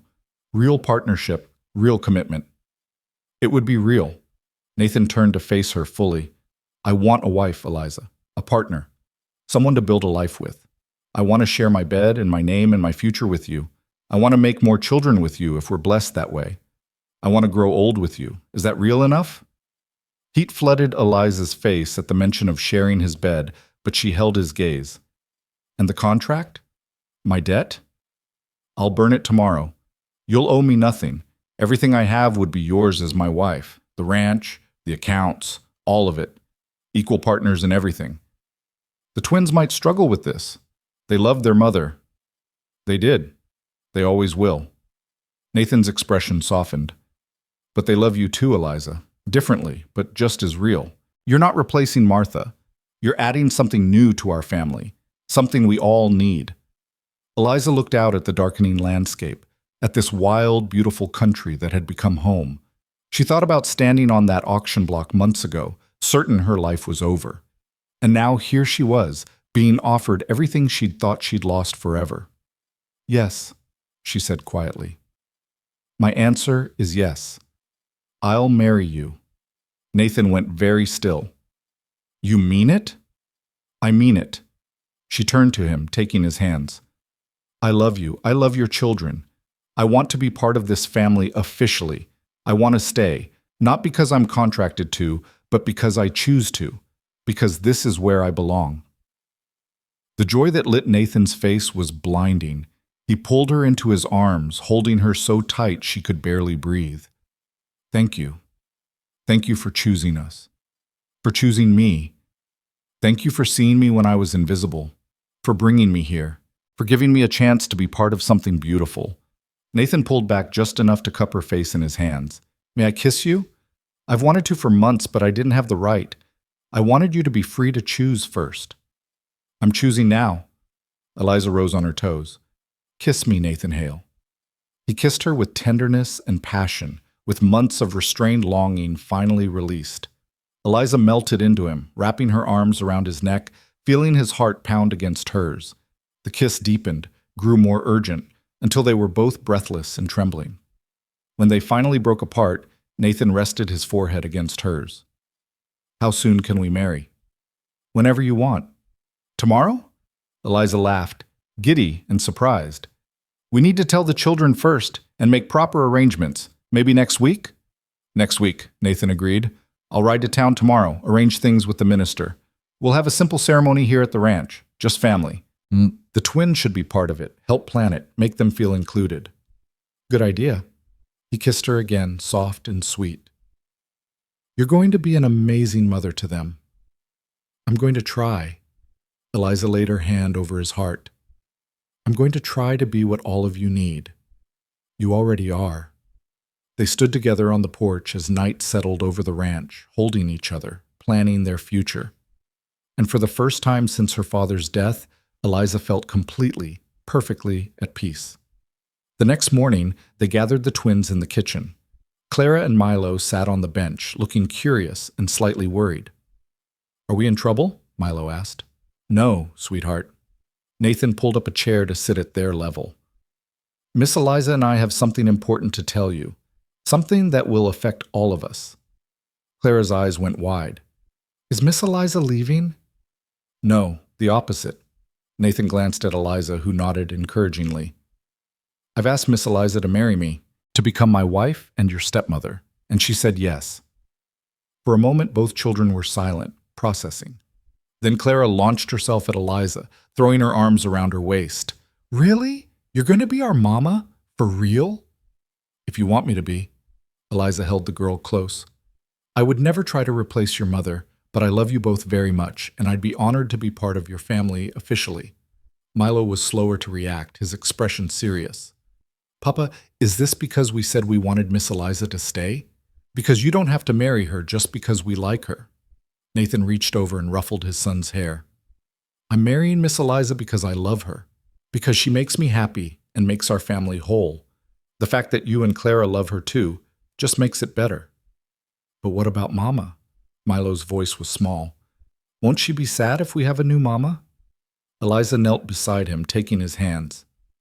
"Your Mama loved you more than anything in the world, and I think she'd be happy knowing there's someone here who loves you too, who takes care of you and your Papa. Love isn't like pie, Milo. It doesn't run out when you share it. You can love your Mama's memory and also love me. There's room in your heart for both." Milo studied her face, searching for truth. Then, slowly, he nodded. "Okay, but you have to promise not to die like Mama did." The request was heartbreaking in its impossibility. Eliza pulled him into her arms. "I can't promise I'll never die, sweetheart. Nobody can promise that. But I can promise I'll be as careful as possible, and I'll be here as long as I possibly can. Is that enough?" Milo buried his face in her shoulder. "I guess it has to be." Clara joined the embrace, and suddenly Eliza was holding both children, feeling their small arms around her, feeling the weight of their trust and love. Nathan watched with shining eyes. "So, when is the wedding?" Clara asked, pulling back. "Can I wear a fancy dress? Can I help pick flowers?" "Next week, and yes to both." Eliza smoothed Clara's hair. "We'll make it special, a real family celebration." "Can I walk Miss Eliza down the aisle?" Milo asked. "Since she doesn't have a papa to do it?" Nathan's voice was rough with emotion. "That's a wonderful idea, son." "Then it's settled." Clara clapped her hands. "We're going to be a real family." "We already are a real family," Eliza corrected gently. "The wedding just makes it official." The twins accepted this with the adaptability of children, already moving on to excited planning. What kind of cake would there be? Could they invite Dr. Morrison? What would everyone wear? As their voices filled the kitchen with happy chatter, Nathan caught Eliza's eye across the table. The look they shared was full of wonder and gratitude and love. They were building something new from broken pieces, creating beauty from loss. It wouldn't be perfect. There would be hard days ahead, challenges to face, rumors to weather, but they would face them together, as a family. That afternoon, Nathan rode to town to make arrangements. Eliza spent the time with the twins, and it was Clara who noticed first. "You're smiling different," the girl said, studying Eliza's face. Like you have a secret happy. Maybe I do. Eliza pulled Clara onto her lap. Maybe I'm just happy about marrying your papa and being your mama. Are you going to have babies? Clara asked bluntly. Milo and I want a baby brother or sister. Eliza felt her face heat. That's something your papa and I will have to discuss. But even if we do, you and Milo will always be special. You were here first. You're the ones who helped me heal and find my place here. Good. Clara snuggled closer. Because we need you, Mama Eliza. We need you a lot. Mama Eliza.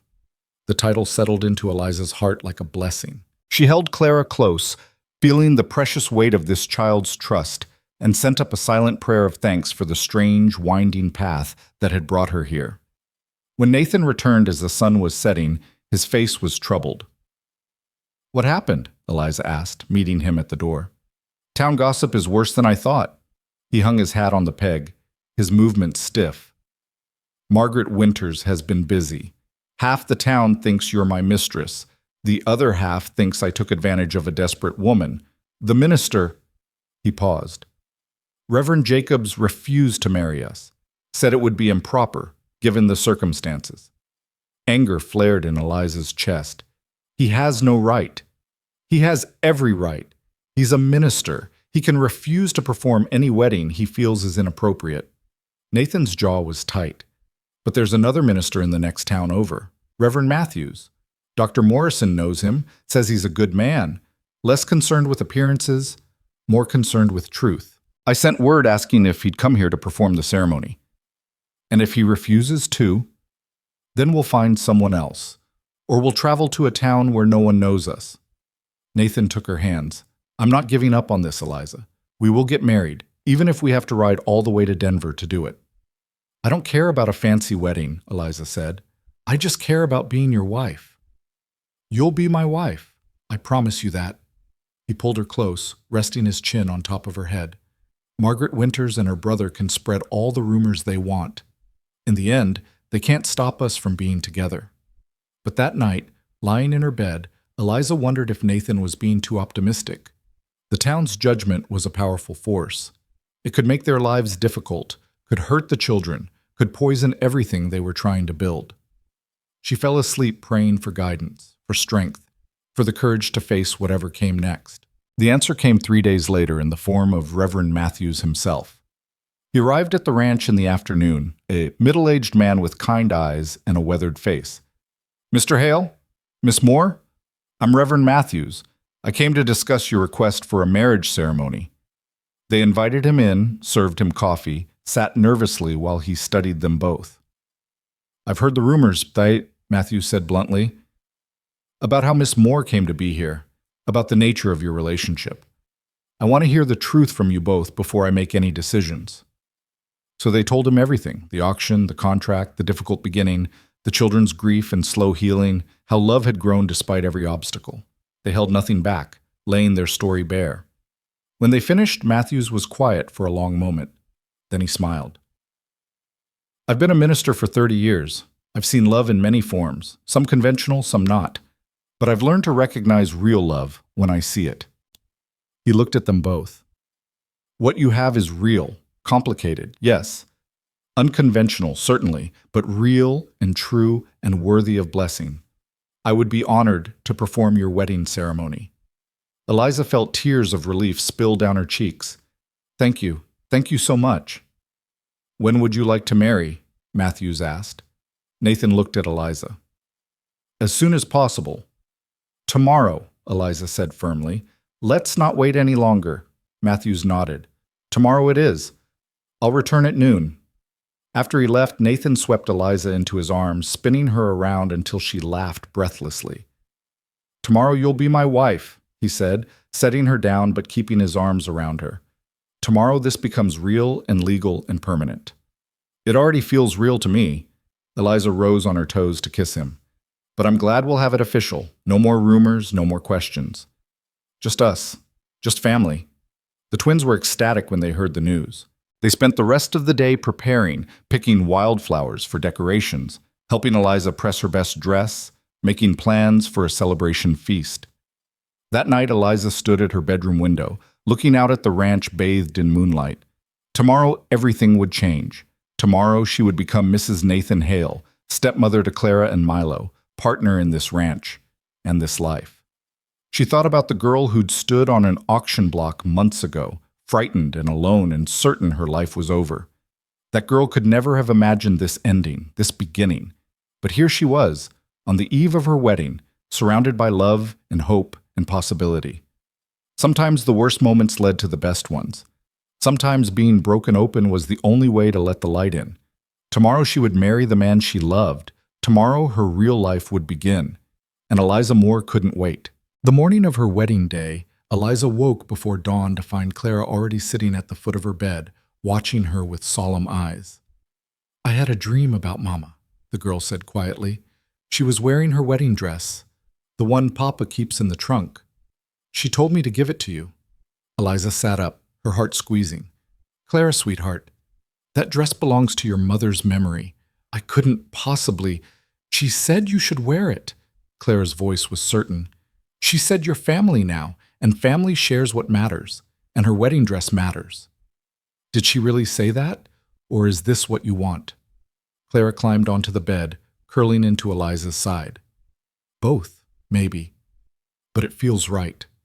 Mama would want you to have something special to wear, and her dress is the most special thing we have." Eliza held the girl close, overwhelmed by the generosity of this gesture. "Are you sure? You and Milo might want to keep it, to remember her by." "We have lots of things to remember her by. We have pictures and her music box and the quilt she made." Clara looked up with those serious dark eyes. "But you don't have a wedding dress, and today is important. Please, Mama Eliza." The title still sent warmth flooding through Eliza's chest. She kissed Clara's forehead. "Then I would be honored to wear your mother's dress. Thank you for sharing it with me." They found the trunk in Nathan's room, after knocking and confirming he was already out doing morning chores. The dress was wrapped in muslin, carefully preserved. When Eliza lifted it out, she gasped. It was simple but beautiful, ivory silk with delicate lace at the collar and cuffs. The waist fitted, the skirt full. Martha Hale had clearly been a woman of taste and grace. "It's perfect," Clara breathed. "Try it on." The dress fit as if it had been made for Eliza. She stood before the mirror, hardly recognizing herself. She looked like a bride. She looked like she belonged. Milo appeared in the doorway, his eyes widening. "You look like a princess. Papa's going to cry when he sees you." "Your papa doesn't cry," Eliza said, though her voice was thick with emotion. "He does sometimes, when he thinks we're not looking." Milo came closer, reaching out to touch the lace carefully. "Mama was beautiful in this dress. Papa showed us the wedding picture once. You're beautiful too." "Thank you, sweetheart." Eliza knelt down, gathering both children into her arms. "Thank you for sharing this with me, for letting me be part of your family. I know this isn't easy, accepting someone new." "It's not hard," Clara said simply. "You're not new anymore. You're just you. You're Mama Eliza. You belong here." The ceremony was set for noon, and the morning passed in a blur of preparation. Eliza helped the twins into their Sunday best. Milo in a pressed shirt and clean trousers, Clara in a blue dress with ribbons in her hair. Dr. Morrison arrived early, offering to stand as witness, and his presence felt like a blessing. He'd been the one to help them through the fever, to see firsthand how this makeshift family had fought for each other. At 1:45, Eliza stood in her small room, smoothing the ivory silk one last time. Her hands were shaking. In 15 minutes, she would walk out of this room as Eliza Moore and return as Eliza Hale. Everything would change, and yet somehow, everything already had changed, weeks ago, when she'd stopped being just the housekeeper and become part of this family's heart. A knock at the door made her turn. "Come in." Nathan stood in the doorway, and his expression when he saw her took her breath away.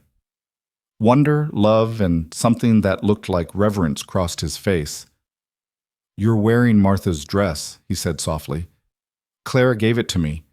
She said—" Eliza paused, uncertain. "Is it all right? I know it must be difficult seeing someone else wear it." Nathan crossed to her, taking her hands. "It's more than all right. Martha would have loved you, Eliza. She would have loved how you care for our children, how you brought life back to this house. And she would have wanted you to wear this dress because, his voice caught, because you're not replacing her. You're continuing what she started. You're loving us the way she would have wanted us to be loved. Tears spilled down Eliza's cheeks. I'll take good care of them, of all of you, I promise. I know you will. He wiped her tears gently. And I'll take care of you the way you deserve, the way I should have from the beginning, instead of buying you like property. You saved me that day, Eliza said fiercely. Maybe not in the way either of us intended, but you did. You gave me a home and a purpose and a family. You gave me everything. You gave me more. Nathan cupped her face in his hands. You gave me my life back. You gave my children their joy back. You gave all of us hope. They stood there for a moment holding each other until Milo's voice called from the main room. Reverend Matthews is here. It's time. Nathan smiled, brushing one more kiss across Eliza's forehead. Ready to become Mrs. Hale? I've been ready since the day I said yes. They walked out together and Eliza's breath caught at what she saw. The twins had transformed the main room. Wildflowers filled jars on every surface, purple asters and golden black-eyed Susans and white yarrow. The table had been pushed aside to create space, and sunlight streamed through the windows, making everything glow.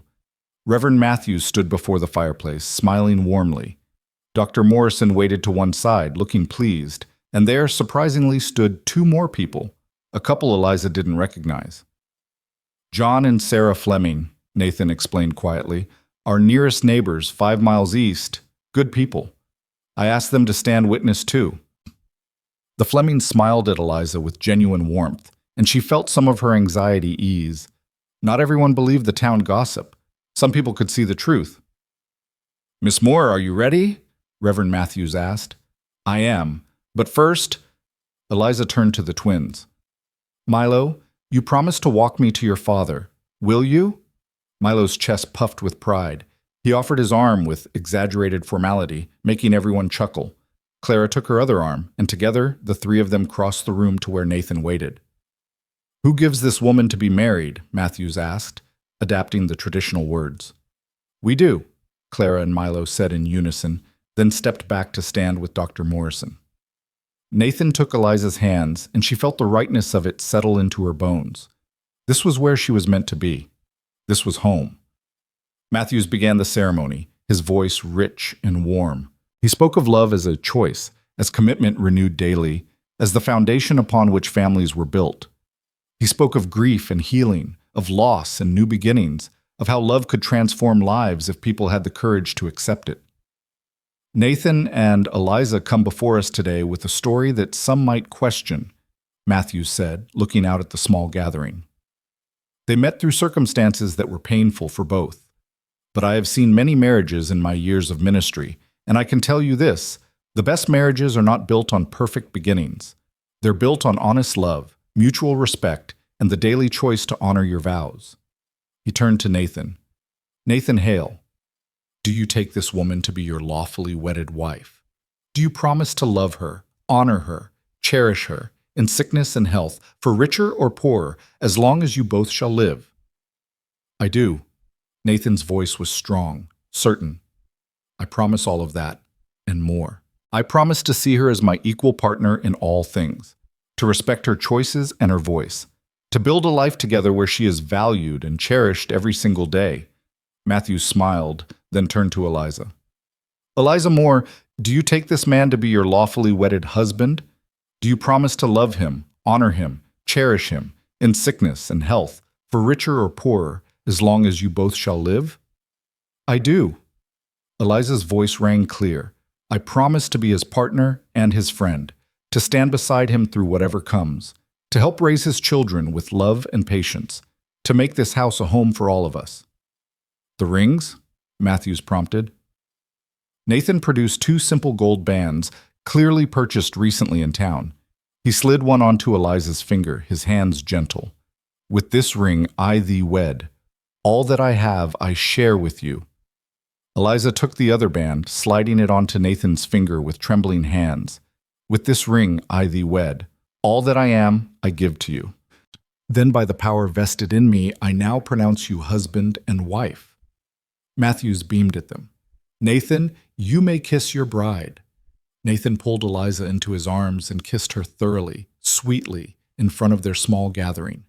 The twins cheered, Dr. Morrison applauded, the Flemings smiled, and Eliza felt joy bubble up inside her like champagne, bright and effervescent and perfect. When they broke apart, Nathan rested his forehead against hers. "Hello, Mrs. Hale." "Hello, husband." Clara and Milo crashed into them, wrapping their arms around both adults in an exuberant group embrace. Eliza laughed, holding them all close, feeling the completeness of this moment. They were a family now, officially, legally, permanently. The celebration that followed was simple but joyful. Sarah Fleming had brought a cake, beautiful and decorated with candied violets. They ate and talked and laughed, and for a few hours the outside world with its gossip and judgment didn't exist. There was only this room, these people, this perfect beginning. As the afternoon wore into evening, the Flemings prepared to leave. Sarah took Eliza's hands at the door. "Don't let the town gossip hurt you," she said quietly.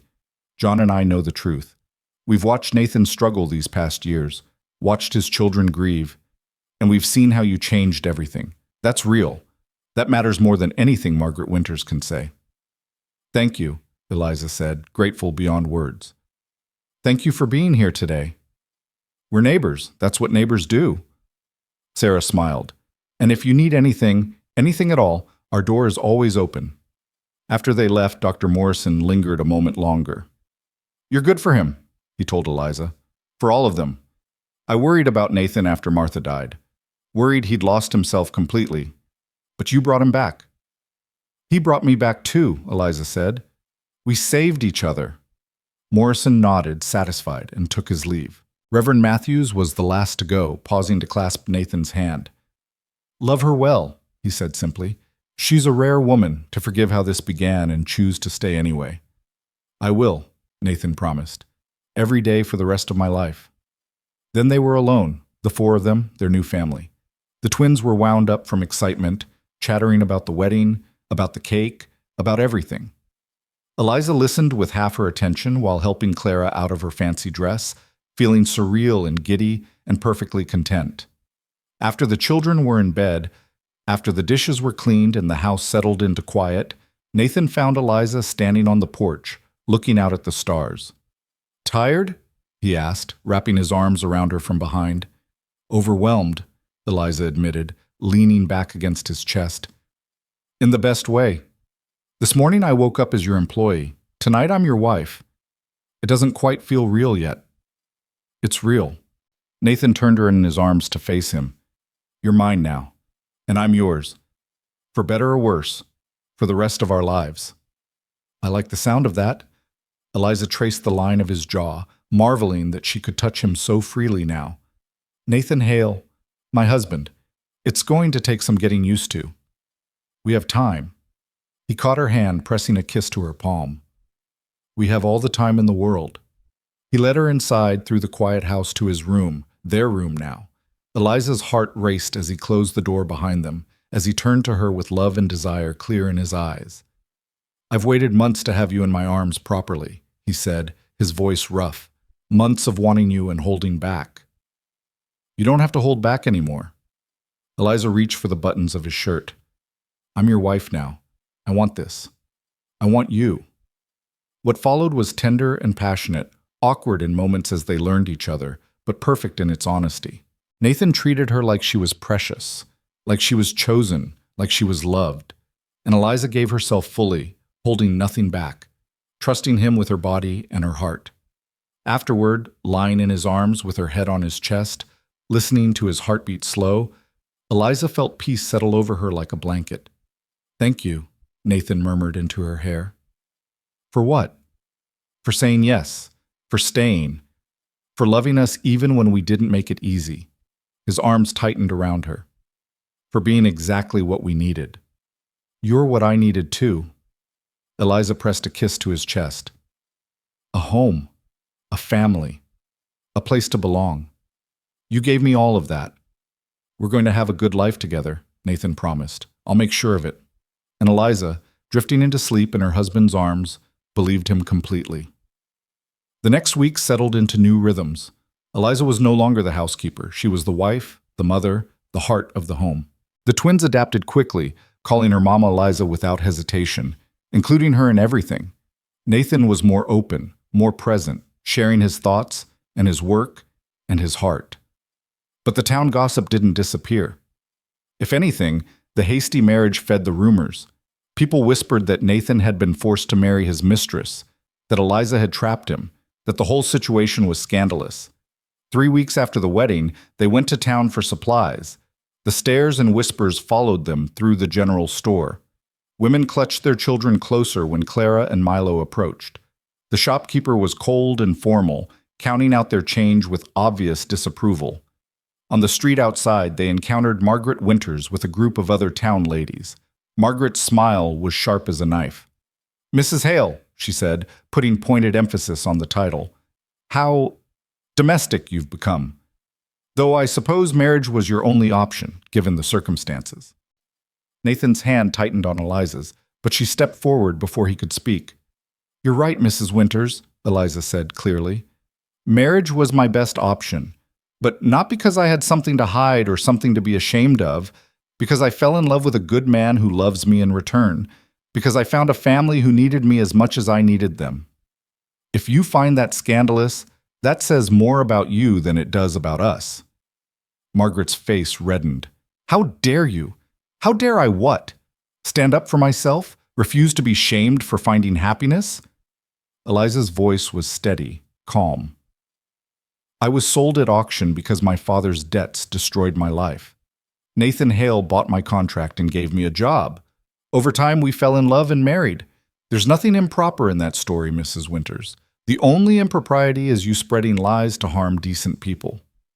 Everyone knows gossip and rumors. Very few people know the truth." Eliza looked at the gathered women, most of whom wouldn't meet her eyes. "I understand why you might believe the worst. A young woman, a widower, an auction contract. It looks questionable. But appearances aren't always truth. And the truth is that my husband is an honorable man who treats me with respect and love. Our marriage is real and legal and blessed by a minister of the church. If you can't accept that, that's your choice. But you won't make me ashamed of it." She took Nathan's arm. "Come on, let's go home." They walked away together, leaving the stunned women behind. Nathan was silent until they reached the wagon, then he pulled Eliza into his arms right there on the street. "You were magnificent," he said fiercely. "Absolutely magnificent." "I'm tired of being ashamed," Eliza said. "Tired of letting small-minded people make me feel less than I am. We have nothing to apologize for." "No, we don't." Nathan kissed her forehead. "And they can talk all they want. We know the truth." The twins who'd witnessed the confrontation looked worried. "Are people going to be mean to us now?" Milo asked. "Maybe," Eliza said honestly, kneeling beside him. "But that's their choice, not ours. We can't control what other people think or say. We can only control how we respond. And we respond by living our lives with honesty and integrity and love. And by not letting them see that it hurts," Clara added, wise beyond her years. "It's okay if it hurts, sweetheart. But yes, we don't let them win by making us feel ashamed." Eliza gathered both children close. "We're a family. That's what matters. Not what Margaret Winters or anyone else thinks." On the drive home, Clara asked, "Mama Eliza, do you regret coming here? Do you wish Papa had never bought your contract?" Eliza looked back at the girl, then at Milo beside her, then at Nathan driving the wagon. Her family. Her choice. Her life. "Not for one single moment," she said firmly. "Every hard thing I went through led me here to all of you. How could I regret that?" The question seemed to satisfy them, and the twins relaxed into conversation about other things. But Nathan caught Eliza's hand, lacing their fingers together, and she saw gratitude and love in his eyes. That night, after the children were asleep, Nathan came to her with papers in his hand. "What's this?" Eliza asked. "Your contract, the original debt agreement." He handed them to her along with a match. "I want you to burn it. I should have done this the day we married, but I want you to be the one to destroy it. You were never my property, Eliza. But I want you to physically end that chapter." Eliza took the papers, looking at the legal language that had bound her to 5 years of service. Then she struck the match and held it to the corner. The paper caught, flames curling through the words, turning contract and debt and obligation to ash. They watched it burn together, and when the last ember died, Nathan pulled her into his arms. "You're free," he said, "completely free. You stay because you choose to, not because any contract says you must." "I know." Eliza held him tight. "I've known that for a while now, but thank you for making it official." The autumn deepened into winter, and life on the ranch took on its cold weather rhythms.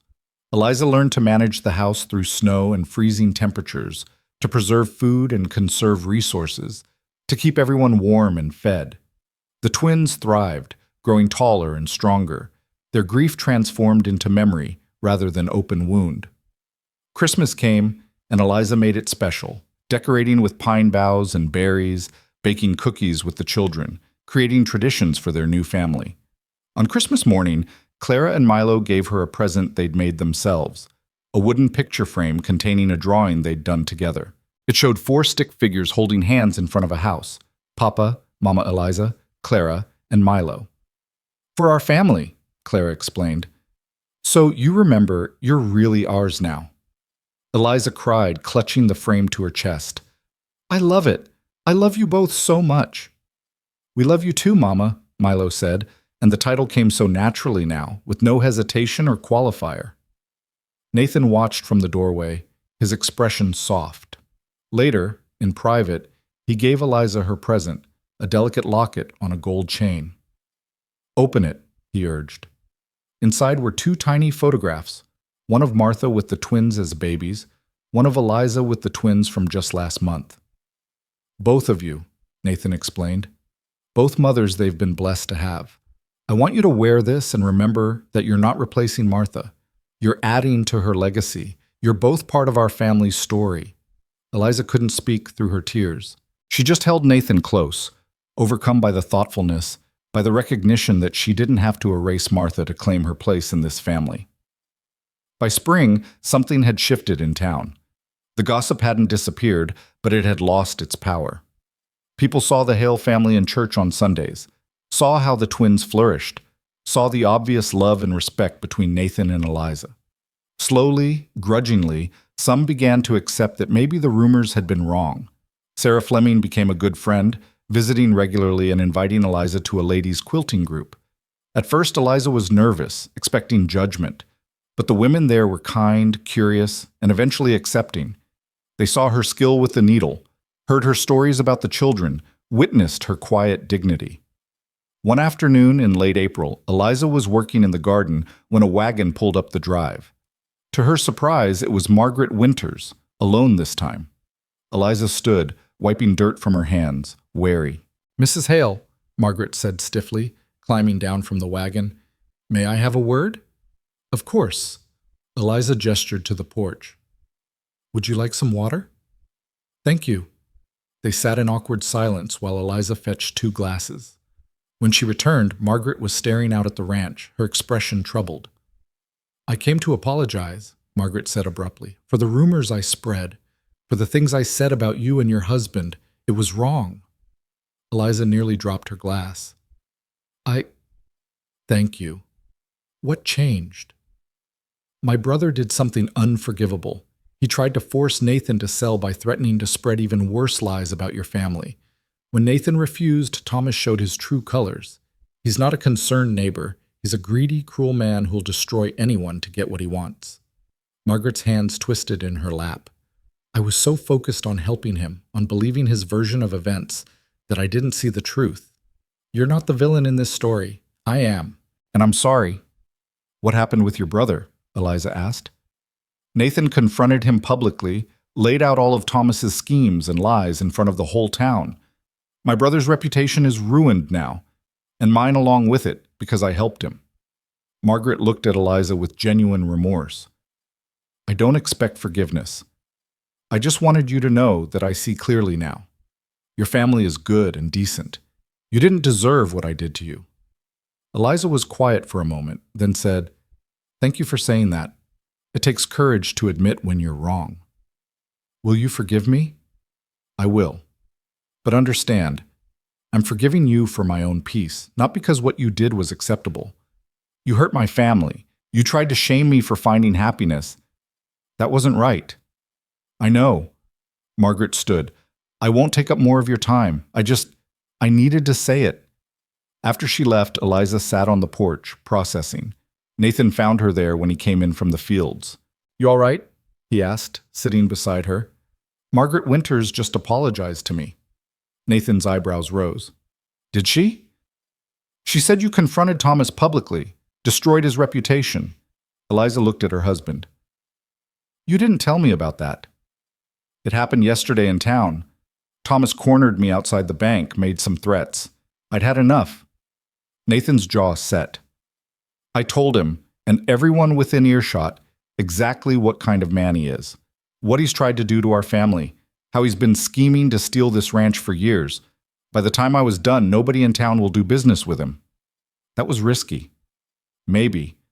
But I'm done letting him hurt us, done letting anyone make you feel ashamed. Nathan took her hand. You're my wife, the mother of my children. You deserve respect, and I'll make sure you get it. Eliza leaned against him, feeling protected and valued. I love you. I love you too, more than I can say. Summer came in a rush of heat and growth. The ranch prospered under their joint care, Nathan managing the livestock and land, Eliza managing the home and finances. They were true partners, making decisions together, supporting each other. And in early July, Eliza realized she was pregnant. She told Nathan one evening after the twins were asleep, watching his face carefully for his reaction. A baby? His voice was hushed with wonder. We're going to have a baby? Yes, if all goes well sometime in late winter. Nathan pulled her into his arms, holding her so tight she could barely breathe. Thank you for this gift. We made it together, Eliza reminded him, laughing. I can't take all the credit. They told the twins the next morning. Clara and Milo were ecstatic, already planning what kind of sibling they wanted, what names they liked, how they'd help take care of the baby.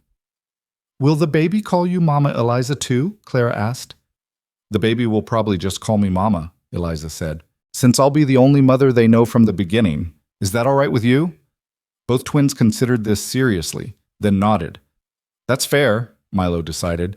We had our first mama, and now we have you, but the baby only gets you, so they should just call you Mama. The logic was simple and perfect. Eliza kissed both their foreheads, overwhelmed by their generosity. The pregnancy progressed smoothly. Eliza's body changed, growing round with new life, and Nathan was attentive and protective. The twins talked to her belly, made drawings for their future sibling, helped prepare the small room that would become the nursery. In late February, on a night when the wind howled around the house and snow fell thick, Eliza went into labor. Nathan rode through the storm to fetch Dr. Morrison, while Sarah Fleming stayed with Eliza and the frightened twins. The labor was long and difficult, but not dangerous, and as dawn broke over the snow-covered ranch, a baby's cry filled the house. A girl! Dr. Morrison announced, placing the squalling infant in Eliza's arms. Healthy and strong. Eliza looked down at her daughter, perfect tiny features, a shock of dark hair, lungs that worked beautifully judging by her cries, and felt love crash over her like a wave. Nathan appeared in the doorway, snow still dusting his shoulders, his face pale with worry. Eliza? Come meet your daughter, Eliza said, her voice thick with emotion. He crossed to the bed, staring down at the baby with wonder. She's perfect. You're perfect. He kissed Eliza gently. Thank you. Thank you for her. For all of this. The twins were allowed in moments later, scrambling onto the bed to see their new sister. She's so small, Clara breathed. What's her name? Eliza and Nathan had discussed this, had made their decision together.